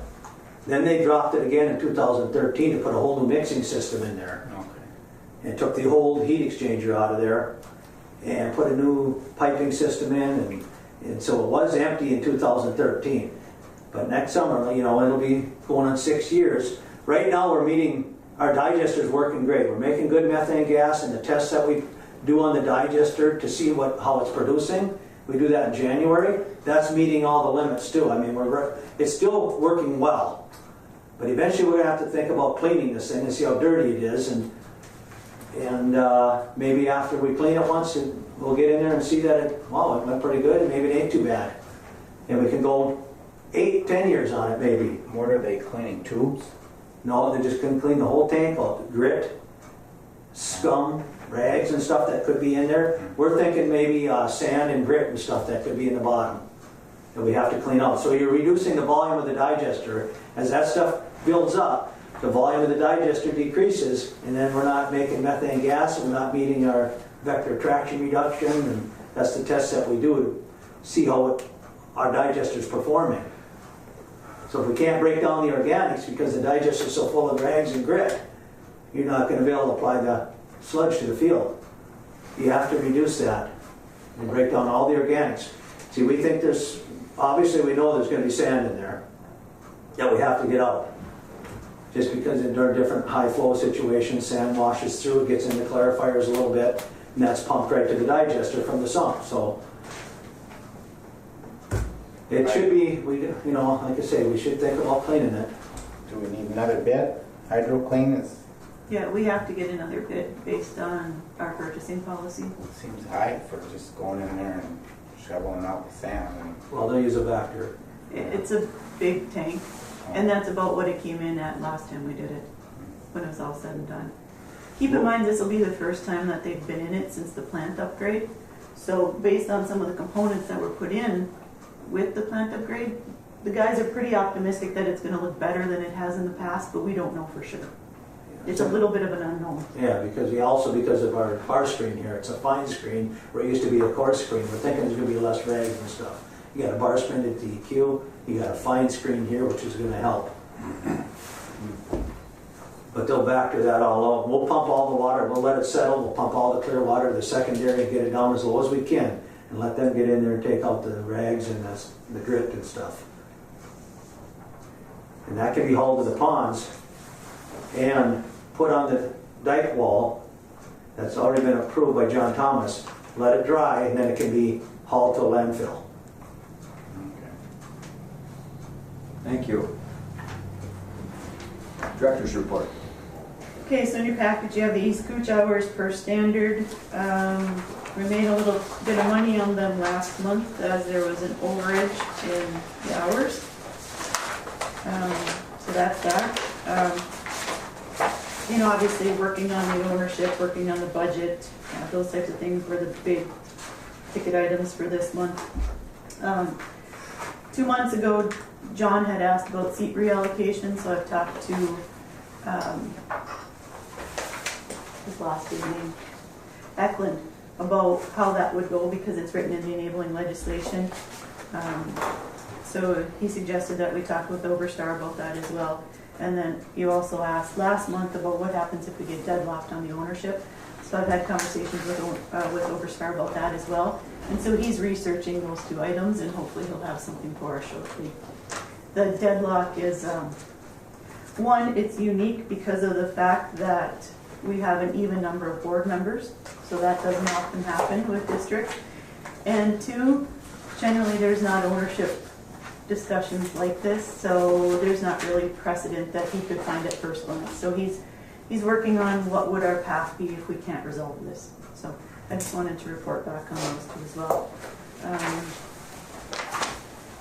And like I said, I think all the other time has been focused on pretty much everything that we've talked about so far, or that we're going to be talking about in the next few minutes. That's it. One question, I think, I don't think we've got resolved the issue of the as-built prints from what's this, Smith and Oldham? Right. So I think we talked about this last month or the month before. I think Steve, you had asked a question about it. My understanding is that Hallen has been kind of reassigned because I'm reading between the lines a little bit, but it sounded like we weren't the only project that maybe he was a little bit behind on. So he is solely, my understanding is he's solely focused on trying to get caught up on those types of things. So a while back he did issue chapter 1 of, I believe it would be the O&M manual from the plant that he would have done that as well. So he is trying to work on that. Every once in a while I do give him a jab and remind him that it's 4 years now since we commissioned. Is that handicapping us on any maintenance issues, or we don't have the... I don't know about maintenance issues, but in terms of the hydraulic plant analysis, not having the as-built could be hampering AE2S in their results to make as accurate of a report as they can. They're going on construction diagrams, and you never know what changed from construction diagrams to as-built. We talked about trying to do a database for maintenance purposes, listing all our equipment, and so that's not possible right now. So I mean, right? If we wanted to buy software, it could become a lot more possible. I think there's a way through Excel or Access database, probably Excel, because I think that would be easier for the guys to use, that we might be able to make a cheap and easy one. But right now, with everything on my plate, I can't even begin to tackle that. But it's something that I've talked about with the guys, and slowly but surely, like if I get a skeleton set up, then they can actually start putting some of that information in there as things are happening. And the other thing along with that is it's not the answer, it's not the solution by any means, but I've also talked with Stacy and Greg that anytime that we are doing, especially major maintenance in the plant, that we have very good memos in QuickBooks as to what that expense was. Sometimes in the past we may have been a little bit more general. I've asked them to start being very specific about what pump we were working on or what lift station we were working on, instead of being general, so that at least we can go back and look at the QuickBooks expenditures and say, oh, last time we worked on that, we worked with so-and-so company, it cost us this much and it was on this date. So that's kind of a Band-Aid solution, but there's definitely work that needs to be done with that. Steve? I don't know if this has to do with telemetry, but Greg had mentioned those red alarms they put on the lift stations. Does that give you a warning at the plant? No, those red lights that's just for our own use. You'd have to drive by and... Yeah, somebody would see that and call it in. Just another, if we are out there and we're going by the lift station and we see that light on, we know that the meter pit's flooded or the flow is tipped. It's got, the sump pump ain't working. And I think for the most part, anytime, like when we've had red lights before, even like say in East Cooch, if somebody's not home, if a neighbor drives past and sees a red light, they'll often call. Yeah. Or we've had just people as they've been driving past. I think we had it at Almost Lindy's a couple months ago, where somebody drove past and they saw the red light on and they called. So they didn't even live in the area, but they saw the red light, so they called. So people are aware that those red lights mean something and they help us out. Well, the Island View Sewer Project must have, I don't know how many more lift stations. 4. So, 4 more? Okay. And that's going into the telemetry, but not for the same reason. Right. Like they'll be able to control those with the SCADA, but those lift stations doing the red light, and that's ultimately an East Cooch question if that's something that they want to do, but based on our experience, it's something that they definitely want to consider. I was going to mention too that Island View Sewer Assessment hearing is tonight at 6 at the Thunderbird. You had talked about the Island View update, and I just wanted to bring that up. That's the assessment hearing for the property owners, how much they'll have to pay. Anything else, Director? Nope. Alrighty, new business, 2019 budget. Okay, so as per our rules, we need to have the first presentation of the budget done in the September meeting. So keep in mind that as we go through here, we do have a few things coming up. September is too early for having any insurance numbers, whether it's Medicare, whether it's employee insurance or anything like that. So those numbers aren't dialed in. In addition, we're going into union negotiations, renegotiations on the contract. The contract expires at the end of the year. So I don't know what that's going to end up looking like. Flows, like I said, are critically down. And there's a few other things hanging out there that we don't quite know what we're going to end up with for expenditures. So this is a very preliminary stab at things. So let's start with income. Let's jump right in.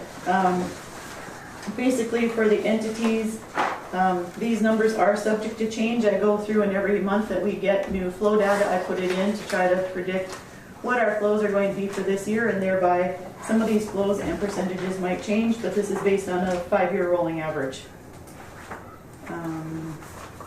The surcharge is based on whatever percentage it is for the 5-year rolling average. That their portion of $419,000, which is our PFA liability. East Cooch contracted services, we haven't begun to have those conversations with East Cooch, so that's based on the 2018 agreement.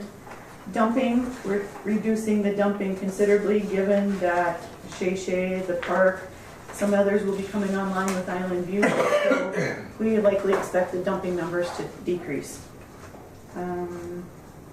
Moving on down to expenses, as I said, 2018 salaries were used on that with no changes, so they are as they are. Stacy's is a little bit higher for 2019, just because she took her last step change in the middle of the year. Page 2, PER, Social Security, predetermined by the government. PFA 405, again, based on the 2017-2018 contract. Professional services 410, halfway through the page. This is one that, this is probably going to be our biggest moving target and the source of the biggest swing in the budget. Based on the I&I conversations that we just had, I have no idea how to budget this, because if we get into projects, engineering could go very high. If we don't do projects, it could be low. General labor, that's where Overstar's bills go. If we can start resolving things, that could go down. If we end up into court systems, that number could escalate quite high. Legal labor, that's assuming that we're going to hire a labor attorney again as we do our renegotiations, which based on what she was able to do for us last year, 2 years ago in negotiations, I think she would be, it's a good spend. And that's a guess. Again, if negotiations go well, it could be less. If it gets messy, it could be higher. Bless you. Office supplies, holding the same as last year. Office equipment, decreased from last year because last year we had budgeted 4 computers, so that's not in there this year. Travel and training, haven't touched that one yet this year, but that's another one, again, if we get into courts or if something happens along those lines and I'm having to take trips to the cities or have meetings with the MPCA or what have you, that number could change substantially. Telephone, significant reduction from last year given the change from Frontier to Midco and consolidation of services. Insurance, 417 at the top of page 3, to be determined. based on negotiations and just what the insurance market does. Workers' comp gets included later on and in other insurance, it's all lumped together since it's through the League of Minnesota Cities. Memberships and dues, there's 2 that we pay for. I knocked that one down a little bit. Miscellaneous, we need to tighten that up. Generally, that's if we're taking ads in the newspaper or just random small expenses like that. Salaries at the plant, again, those are all based on the current contract with no raises factored in. PER, Social Security on the remainder of that page. Top of the next page, central pension, again, based on the contract. Professional services lab, that's all the contract testing we do. Tightened up that number a little bit. If some big expenses hit us in the next couple months, I might have to adjust that again, but I think that's pretty reasonable. Legal plant, I think I had bumped that up last year, not knowing what was going to be coming at us with the I&I. I think most of the legal that we're having for I&I should be allocated to the administration side, so I've tightened that up a little bit. Engineering plant, again, unknown with the I&I. Biosolids, $35,000. Last year it was less. The year before, it was 2 years ago it was $29,000, I think. Last year was $24,000. This year we don't know. We're usually in the neighborhood of $30,000. You know, things increase over time. We went to $35,000 again just to be cautious. Professional services in the plant, that's when we have our flow meters calibrated, half the payroll fee which goes to the city, shipping, locates, etc. Temporary labor, this year was close to $9,000. East Cooch covers half of that per their contract. Travel and training for the plant, again, $2,500. That's when they go to their seminars or any testing or training that they have with the MPCA. Permits and licensing, the majority of that is the MPCA permit, which we need to be able to discharge. Wastewater licenses for the guys and the boiler permit also comes out of that. Equipment and furniture for the lawnmower is the big expense there, and then just a little bonus or a little extra there just in case we break a desk or a chair or something in the plant. Communication allowance, $450 at the bottom of that page. That's based on the contract. Next page, electricity. There's not much that we can do with that. It is what it is. Last year, I believe we took an increase, so we kind of matched last year's numbers. We're holding steady based on the budget numbers on that, but we'll continue to watch that as things get colder as well. Same with fuel and utilities. Water, I believe, if I remember correctly, we were under budget a little bit, so I'll tighten that number up as the year goes along if we need to.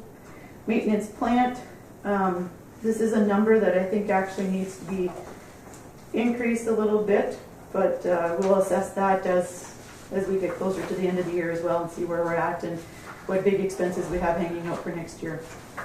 Safety, we definitely need to do some work on our safety program. I'm not changing that number. Vehicle expense, again, similar to last year, tracking budget on those. Top of the next page, small tools, holding steady on that.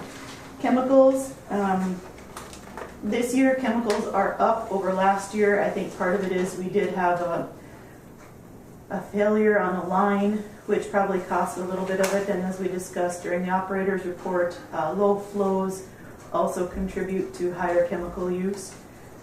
Part of it could also be order pattern. We'll see how that works out. And the 2 suppliers that we have both have indicated that they're taking price increases. I am going to do some competitive shopping around for the chemicals that we use to see if we can get a better price. General supplies, right now keeping it the same as last year, I want to tighten that up because there's sometimes we get lazy and we might put windshield wipers in that along with if we got rags and toilet paper or something at Menards. We need to tighten that up a little bit, make sure that we are taking the time to put wipers against vehicles and such. Laundry cleaning, that's the office cleaning, and Ameripride services at the plant. Fuel vehicle, keeping that pretty close to last year in terms of gasoline. Fully expect that as the Island View expansion continues that we're going to be consuming more gas. The guys have indicated that they're kind of starting to see it already. That is one that does get factored into the East Cooch contract as well. So East Cooch pays a factored amount for that based on the vehicle that they get. Garbage collection, it is what it is. Lab equipment, last year we had budgeted for a couple pieces of, for this year we budgeted a couple pieces of equipment. We got those, so I'm decreasing that amount. Lab supplies, we're gonna tighten that one up based on what we're using this year, and I'll take a look at previous years as well and adjust that as we go along. Instrumentation, motors and controls, as we talked earlier with the financial reports, I think those are both very important categories that we need to continue to utilize. Liability insurance, we actually got a rebate of $1,000+ this year, so I adjusted that one accordingly. Insurance, again, if you have a crystal ball and can tell us what insurance will do, let me know. Workers' comp, same thing. For that all gets, that's where that is workers' comp insurance. And the HRA for Bob Rockaway, that's to meet good on his retiree insurance because we can't get him on the same plan as the employees, which was we went through that one a couple of years ago. At the end of the day, based on budget, reduce the expenses a little bit. That net ordinary income is before we take off PFA and the WIF. Once we go down below a little bit and take off PFA and WIF, we're showing a loss. I tightened this up a little bit so it's close-ish to zero, but I didn't put a lot of effort into it knowing that we have so many changes that are going to be happening in the next couple months before we decide to approve this. The bottom line there, with the budget committee, we talked about the two projects, the cleaning of the lines and the digester cleaning. One's about $40,000, the other one's going to come in between $40,000 and $50,000, quoted right now at $48,000. The budget committee said that their thoughts were, let's tackle one of those projects and take that money from reserves. So that's what we're looking at right now. I went through very quick because I think we're all tired of being here a little bit, and it is very preliminary. We're still waiting on a lot of information, but any questions? You just touched on this, with the line cleaning from the ponds to holidays. Yeah. Under the 460.14 on page 4, you just have budgeted 5,000. And then at the bottom there, last page, you put 40,000 of that will be used from reserves, or? Yeah, because of the fact that if we put that 40,000 into the budget, it shows a major deficit in the budget. And the budget committee, we talked about how to do it, how we wanted to do it, and that was kind of what the budget committee decided yesterday. Yeah, in the meeting we talked about the record low flows. I can't remember whether this is a record low for the recent history. Yeah, we're on pace for it. Would that line cleaning come out of we qualify under the PFA, the capital? I don't think so, because I think those are more improvement projects rather than regular maintenance type activities. Oh. But we do, so if you recall back when we did a lot of reallocation of all of our financials, there was an account that hadn't been touched for many years, and we talked at the time about turning that into a capital account, having all of our interest from our WIF money go into this and making it a capital account so that that WIF money was still being used for improvements or for real plant activities.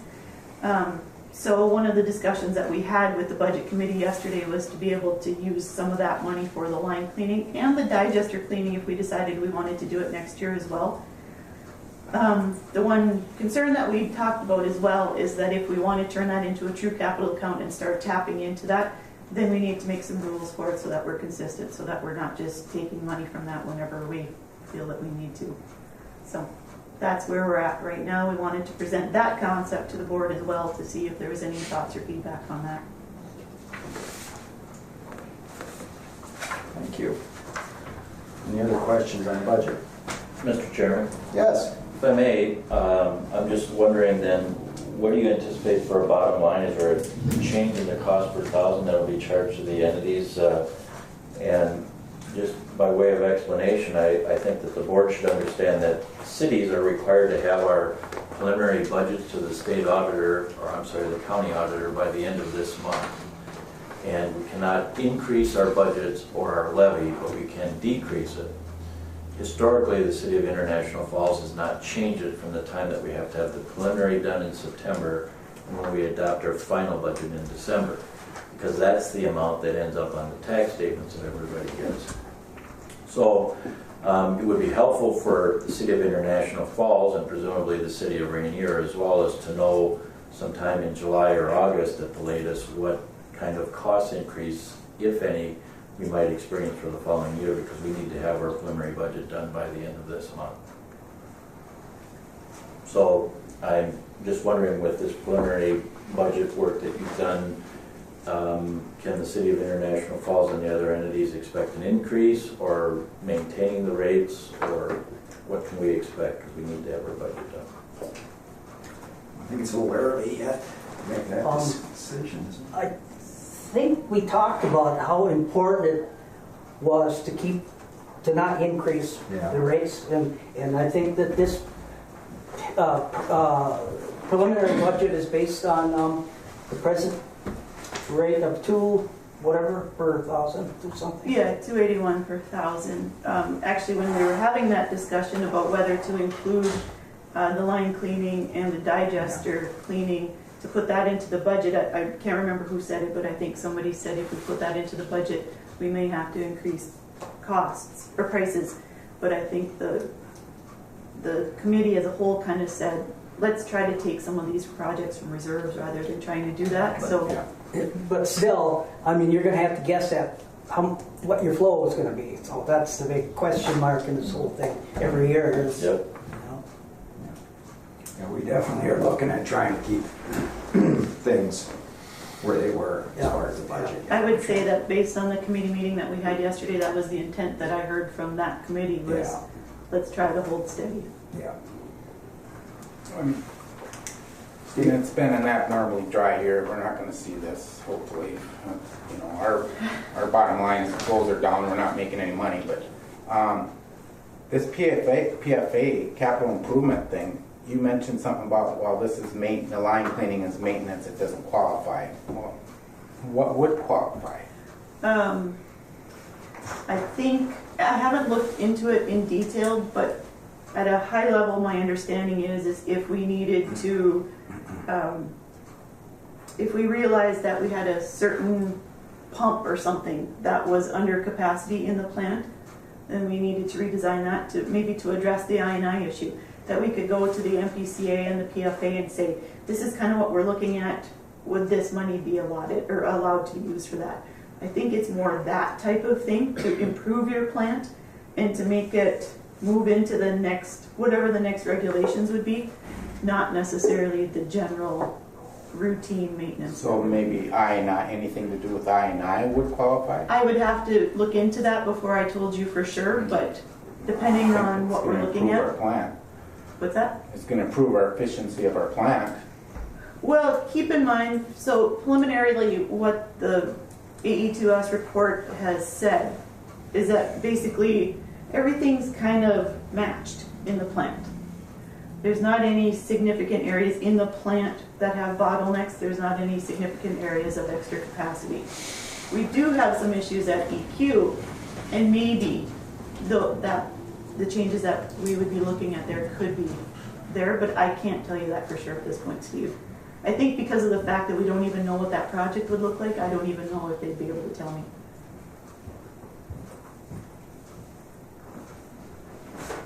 Any other questions on the budget? Not union negotiations. Oh, I thought we were done. Okay, as I said, we're getting close to the contract being done. So I reached out to Christy Hastings, our lawyer from last time, asked her if she would be interested in helping us out. Again, she said that she would be available. She said as a first step before we worry about starting to negotiate, she suggested that we get our negotiating team together and figure out which direction we want to head. So with that in mind, I need approval to hire Christy And I think we need to know who's gonna be negotiating so that we can begin to get our heads around what we're looking for in the contract. Okay, so you're looking for a motion to hire Christie Hastings, Christie Hastings of as our number 10 union. law office. I might be wrong on how this all goes down, but I'm thinking the union is gonna present a proposal, a revised contract. And all we have to do is look at it and say, wow, this is okay, this is not okay. When So I- why would we need a lawyer? We needed a lawyer last time because we never ever had a contract. When I reached out to Christie and asked her how this procedure typically goes, she said it can go either way. We can either reach out to them and say that we want to enter in negotiations, or we can wait for them to reach out to us. Well, I know I caught hell last time because we hired this lawyer, and my thinking was, we never ever had a contract, so we need a lawyer to prepare a contract. Well, then we get to negotiations, and here the union already had a contract already prepared for us. And I think if you think about, back to that, about what Christie was able to bring to the table for us, she was She definitely. was very helpful, but I think we have a good backbone now on how it's supposed to, and unless there's a lot of major things in it that are wrong, I don't think there are. There are, so I'll say that the contract was a good first step. There are some things that need to be tightened up. There's some things that need to be elaborated upon. There's Okay. some bigger detail that I think, having worked through it for the past 2 years, that we need to kind of tighten up, I'll say. So, Yes. I don't know if the same committee's gonna be working on this or not, but I mean, I was on the committee last time. I don't think I would wanna be on it this time unless we did have an attorney. I mean, there's some of you people know more about it, how to go about negotiations, but I mean, I don't. I would kind of agree with John. Can you elaborate a little bit on what has to be tightened up? Off the top of my head, Mike, I can't tell you for sure, but there's things as different situations have come up over the past 1.5 to 2 years that the contract is a little bit vague, I guess. There's language that I'd like to see a little bit different, more detail to it, so that there's clear understanding on both sides how it's supposed to be executed. There's no real, if I went through the contract case by, or line by line, I could probably think about some of the ones that have come up, but off the top of my head right now, I can't tell you for sure. Well, we haven't had any grievances or anything filed No. against us. No, So until the union proposes what their demands are, we're just kind of sitting here waiting to see what their demands are. And we don't do anything, maybe the demands are going to be within the committee's agreement and you won't need an attorney. I mean, I've negotiated with the city a number of times and basically we never needed an attorney. I don't know. I mean, I don't know what the problems are, why we need one, unless we run into a problem. So what you're asking is, if we did get approve the attorney, if nothing else, they could look at the revised contract just to see if there's anything we should be aware of, so it wouldn't be a lot of cost. for sure, I mean, at a minimum. But I can tell you, having been through those negotiations, Christie drove that process. She was completely in control of those negotiations at all times. There were times where the union asked for things and Christie outright said no. She protected us and she really had the best interests of the district at heart. I think in the long run, she probably saved us a lot of money.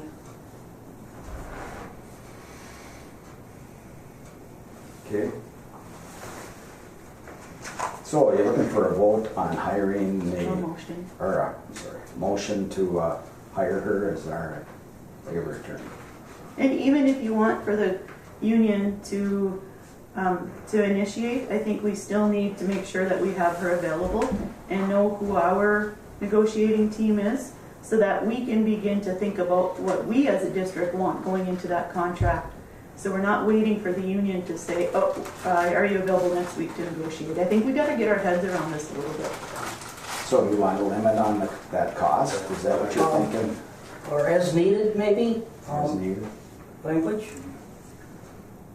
I'm going As to needed or if needed. not to exceed. Yeah. Okay. Anybody have a dollar amount they'd like to see? Pretty hard to put a dollar amount on an attorney. What was her fee last negotiation? Going off the top of my head, I think it was right around 200. Does that sound right? 200 an hour? Total what was, I think so. was it 6 or something?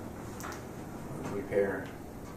Total was significant because she was building the contract. So I do think it's going to be considerably lower this time than it was. What was the last time? I couldn't tell you off the top of my head.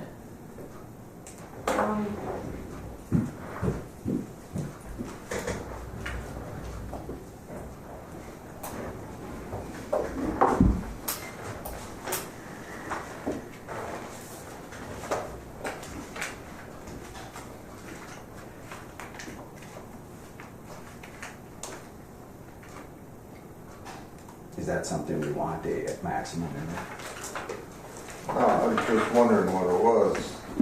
Would she agree to as needed contract? I'm sure she would. So let's put that in, all right.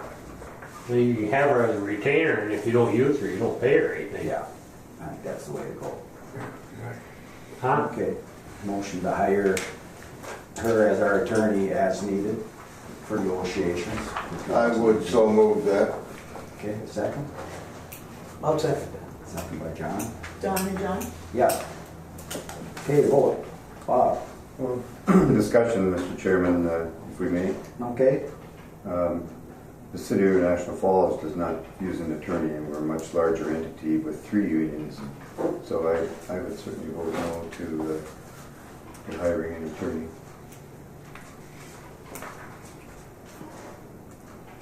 And Mr. Chair, I agree.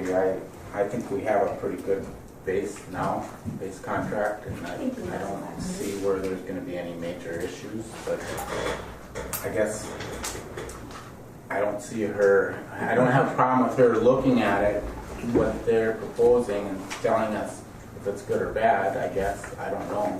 The motion was as needed. As needed. Yeah.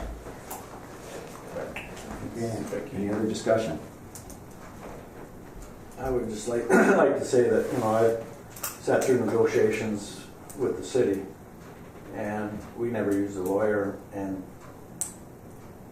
I would think if we already have a contract in place, that we should be able to, as a negotiating committee and Cindy, be able to, at least until we get into it,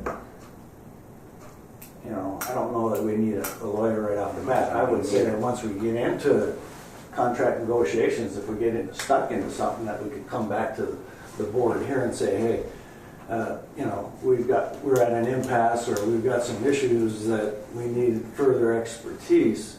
That at that time, then we could decide whether we really want to hire a lawyer or not. Is that May not be available at that time, but this is as needed. It's not saying we're gonna have her, pay her right up, up front for something. Okay, but then who's going to make the decision? Is it going to come back to the board? Yeah, The committee or whatever. or the committee. Yeah. So you're gonna say it's up to the negotiating team to decide if they need her expertise on it or whatever? I said either the board or the committee.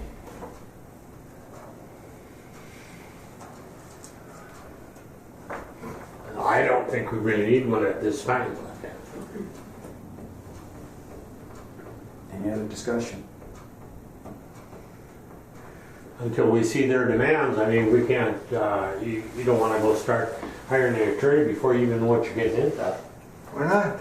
Well, I mean, we're going to give the director guidance in that regard, that we're not going to hire her until we get further into the process, that's all.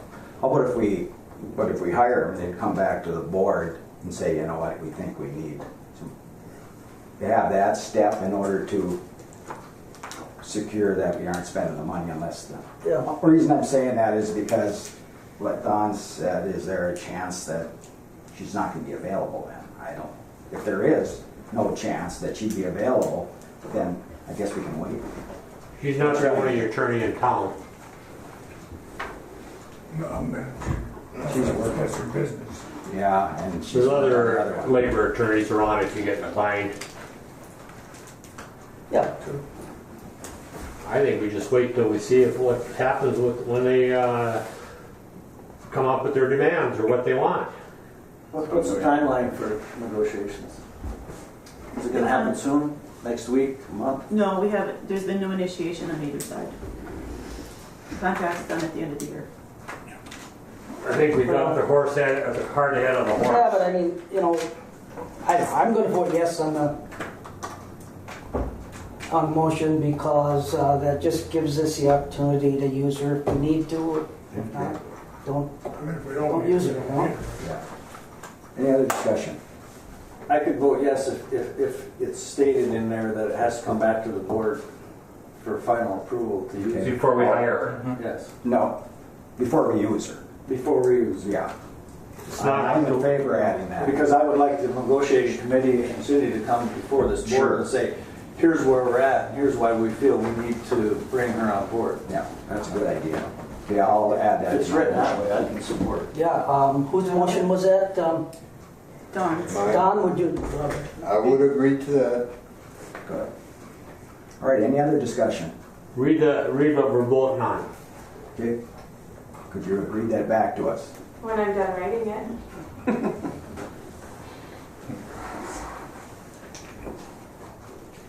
Motion by Billy, second by Bregman to hire Christy Hastings of Pemberton Law as needed, but must come before the board before using. That's what I have. For authorizing Before services. authorizing. Okay. All right. Vote, Bob. No. Yes. Yes. Yes. Yes. Yes, I vote yes. And I vote yes. Okay. Do we need this? We want the committee set today too, I'm assuming. We should, All right, who was on the committee last time? Anybody are interested again? well, it was kind of a moving target, truthfully. Oh, okay. It wasn't really a set. Anybody? There was a lot of transition, we'll put it that way. Just one change.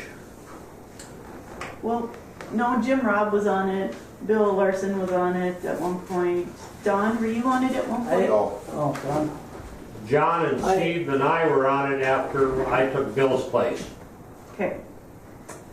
Okay. but leave it the same. Can we have 4 people on there? I might be missing some. We can, I think we can have 4, yes. Well, especially if we're going to do it ourselves and it's going to be Yeah. limited, I don't know how much face-to-face it's going to be. All It right. becomes complicated if we have 9 people sitting in a room trying to negotiate, Sure. so. So, I have down John. Who's John? Mr. John Bregman. Thought you wanted to know. Not belongs, there's an attorney thing in there, he said. And then, Mr. Rudd, would you like to be on it again? Sure. Okay, You didn't want to be on it, John? he does now. I mean, I will be, yeah, I guess. I Okay, don't thank want you. to be, but. Thank you. And I'd like to be It's a on hard the, job. Or 5 hours. Yes. I'd like to put myself on the board. Anybody else interested for the last slot? All right, the new guy, good man, Mr. Briggs. So there's 4 of us on the committee. All right, fantastic. Plus Cindy. Yeah, it's Cindy there.